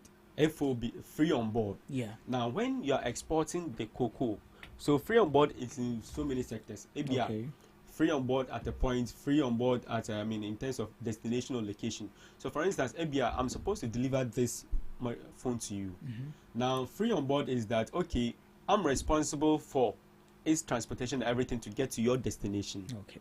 Now, the government is the regulator. The government determines the prices. Okay. That one, if you want to change sometimes you can find. But the government determines the prices of this cocoa to be bought by the external people because cocoa is very, very high in demand. Ghana is the second largest producer of cocoa next to Cote d'Ivoire. Okay. So I think they will cash out. All right. You understand? And it brings about 60% revenue to the country. Okay. It is not a sector that we are supposed to joke with. Now, in transporting it, now, globally, one thing about the cocoa prices is that the prices are not at a set exchange rate. It's not that fixed. Maybe I'm more per tons. If I say per tons, they may be buying $1,000. Tomorrow, if you check again, maybe it will go to $2,000. Now, overall, the FOB in terms of the government taking care of the cost of the transportation, any BBR shipping on body BBR. Right now, if you look, it's around is it $7,200? Okay. $7,200. Now, when you look at $7,200, and that would determine say BBR, that would determine the producer price. And as a amount of cocoa farmers pay back. Okay. So that's 7,000 per a ton. So a ton is say like 1,000 kilograms of bags of cocoa to the outsiders. All right. So it will cost us 7,200. Now 70% of that is just 70% of the $7,200. Yeah. So we want to increase it by 70%. Yeah. It's $5,040. $5,040. Okay. But say first Elfan said if the dollar to cedi was 16 Ghana cedis, $1 is to 16 Ghana cedis. Into one year $5,040. Okay. So $5,040 times 16. Okay. Divided by 16. What do you call it? 16 cedis. For your distance. So you divide it by 16. You still get your $40,000, but I think it will give you 3,100 cedis. Cedis. That is what it will give you. So that is the increment we are. So, for instance, we are looking at the 70% of the 7,000 to do $5,000, but converting by cities, ain't a problem. Because right now, the government 16 cities and yes, 16 cities dollar. So it's like someone sending money from maybe outside. The person is giving you maybe a first after $1 16 Ghana cedis. No, sending just 10 cedis. You are getting 160 Ghana cedis. But today, if he's sending you 10 cedis, you just get 100 cedis because the dollar to cedi right now is 10 cedis. Okay. So right now, we see the president made a statement some time back saying the dollar below 10 Ghana cedis is unrealistic. It will affect businesses. And you need. These are the consequences. Okay. Ato has overforced. Okay. You understand? Which should inure to the benefit of the Ghana, but it has happened that it is affecting these businesses. Oh, okay. You understand? So, then, $1 to see, to see the 16 Ghana cedis. That's why we made the promise. You're increasing it to 70% now. But between 6,000 Ghana times 2 of what they were receiving at 3,100. But it's they're increasing now, 3,228 Ghana cedis and some coins because of the dollar to cedi ratio. So at the end of the day, if you are a farmer and you really have, good thinking, you would understand. Say the government has done its best. Okay.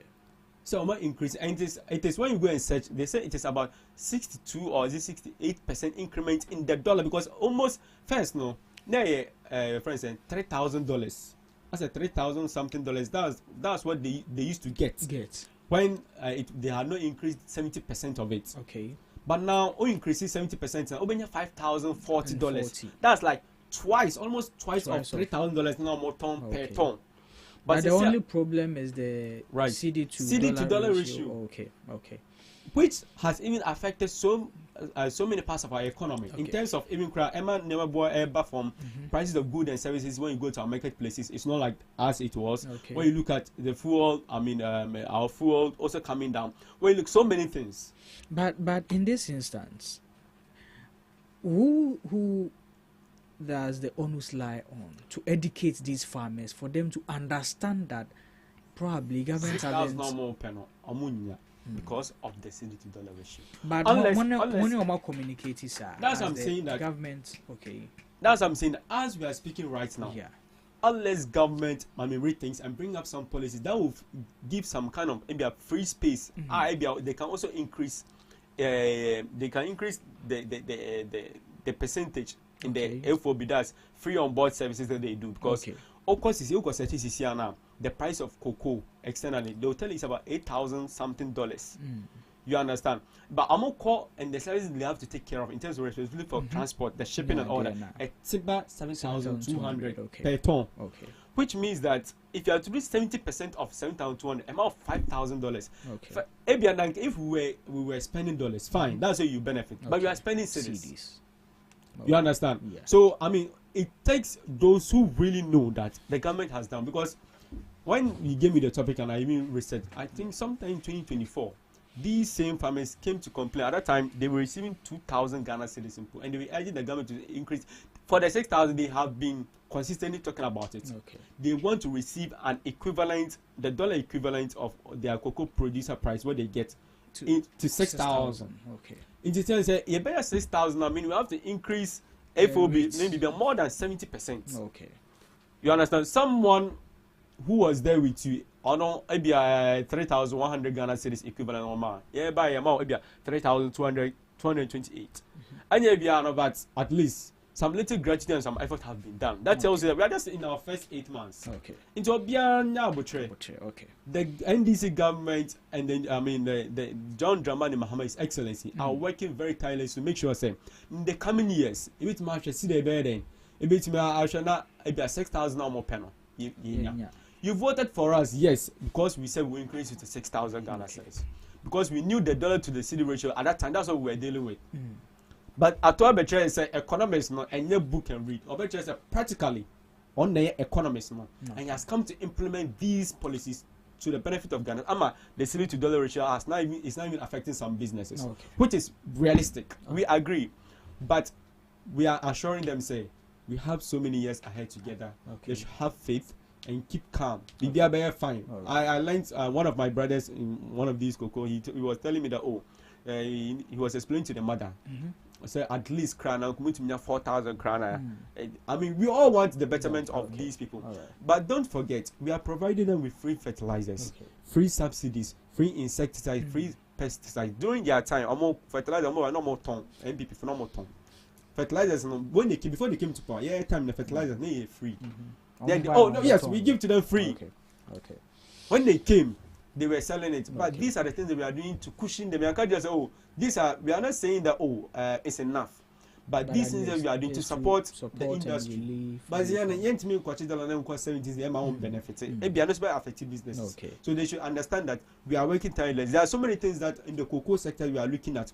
I mean, some of the revenues are coming from. We are looking at using to establish cocoa rows, schools, scholarships for their own children, so that at least the farmer can also be seen as a rich person. All right. Thank you. There. Mr. Marie,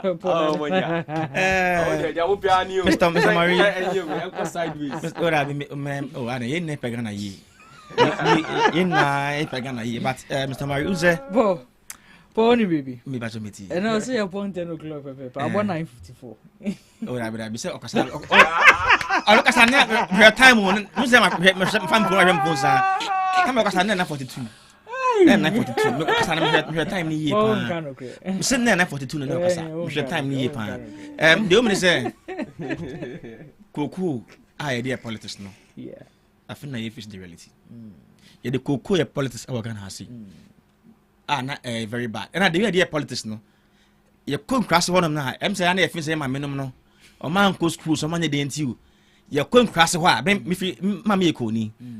And co praso co obo mammy coni for obo. No obo you cross no. Opa co be make cocoa pa a obo in cross.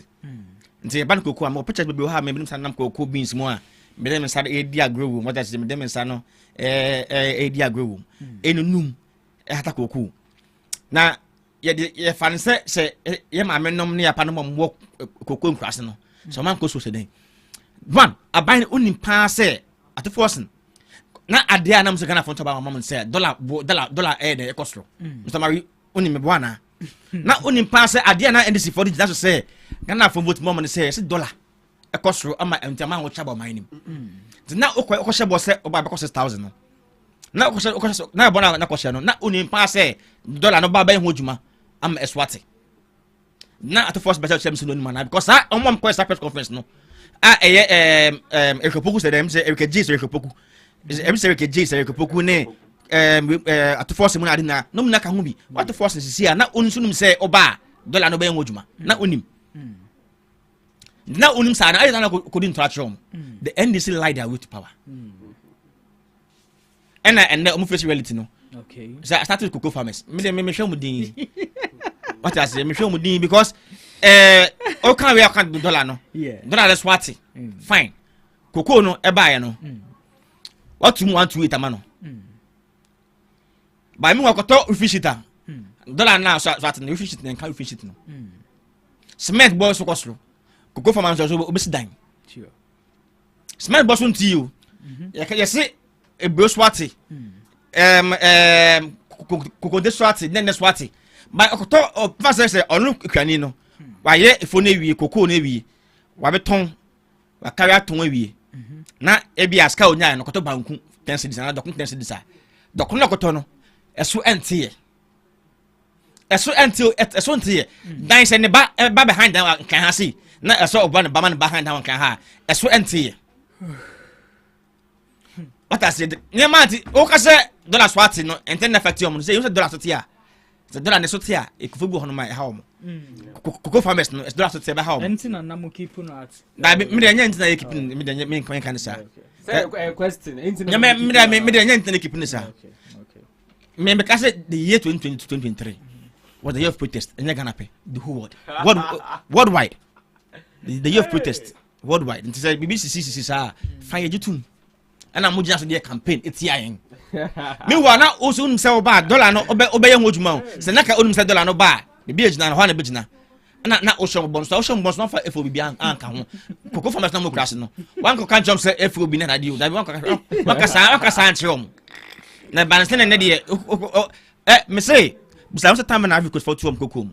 Early the same one. na ye kwaya pressure ade na koko Ghana ye ntu koko ne ntu ye because na ye na ye train 6,000 na ene na ye na ye train say ye home say beba. But Paul, unim say even as at the earlier this year. Yeah.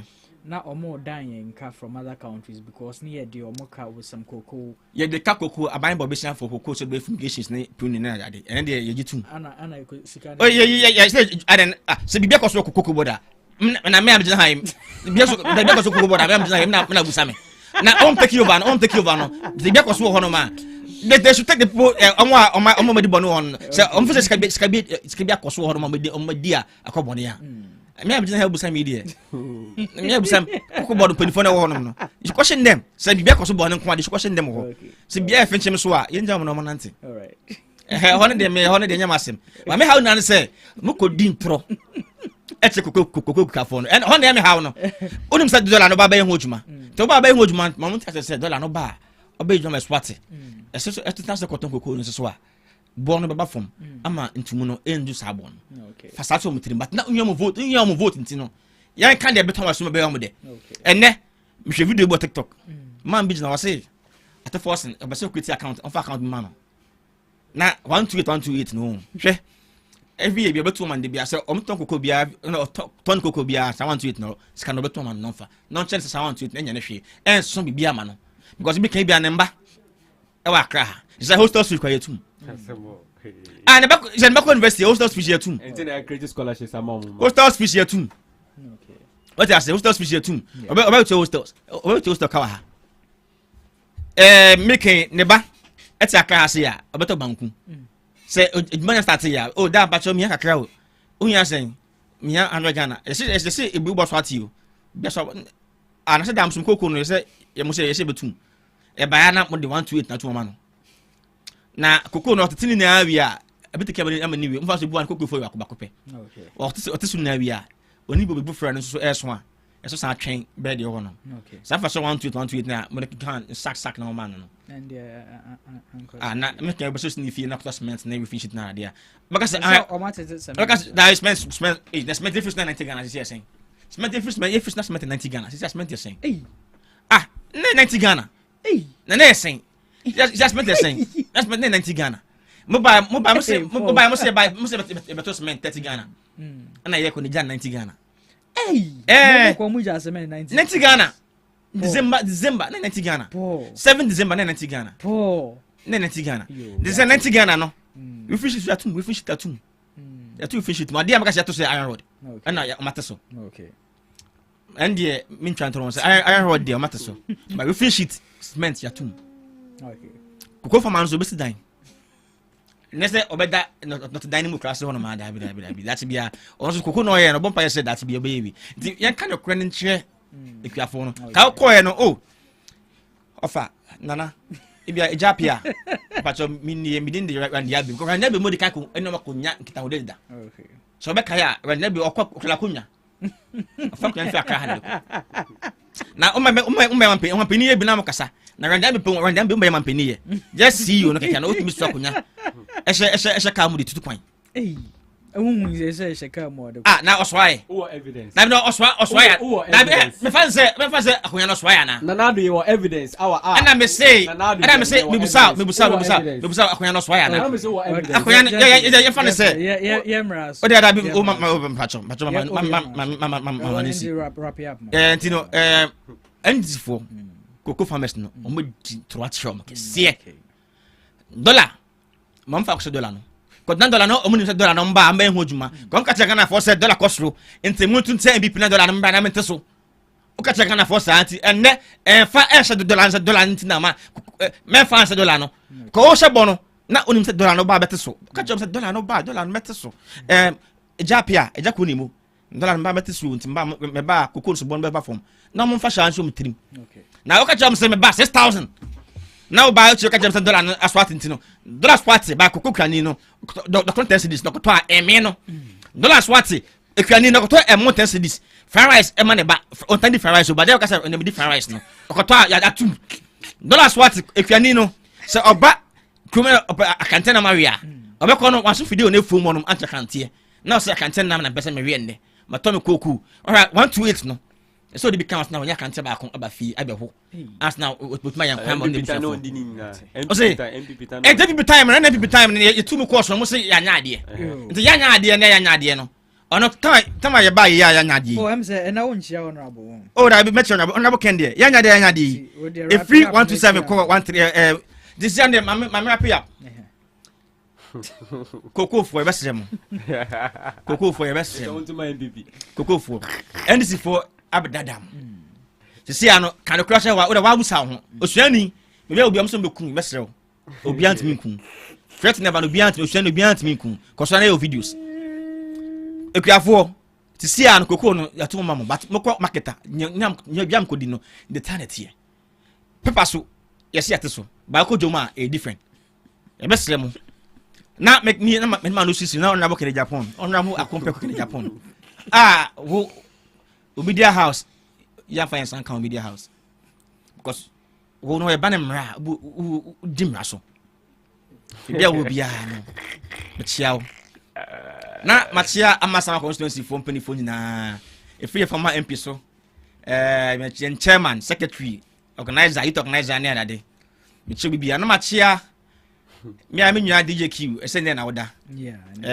and then na producer ba ko insha ne pa na onto ko dem ma no na on sanity team na on sanity team na team na o won team na M1 serious na afenso ene akofie so a na yeso so nya omutu en kotoje ma no en so ade e hia na on didi na na kra honton yes yeah that's simple. Brava, your last words. Oh, so I would like to send my regards to Honorable John DeMello, the MP for also West Wogon, and his Deputy Minister of Agric for the good work that he's doing. Sure. We know that he has the cocoa farmers at heart. They should take heart, and they are working very hard. He with his Minister of Agric, Honorable Eric Opoku, they are doing very well. More BNTO 4 years in any man. I would like to also say my regards to Honorable Rashid Pilpo, the MP for War Central constituency, and also Minister for Labour and Employment. Sure. We thank him for the very good work he's doing for Upper West Region and beyond, and we hope that he make good use of his office to serve the people of Ghana and beyond. I'd like to also thank my team communications officer, my honorable friend Prince Kuma, for always giving me the opportunity and put me on stations to be to also come to also represent the party. Sure. I'm very grateful to that, and the team president as well. And I would like to also encourage all my fellow Legonites and fellow young ones that we have the opportunity to lead. We have the opportunity to serve in the NDC. That is the only party that believe that the young people have a voice. That is the only political party that give the young people the opportunity to be able to occupy positions. Those who speak foul of the government, we also wish people that we wish same unto you. Amen. So this is where we end the conversation today. It's been an honor. We'll be back on the airwaves same time tomorrow.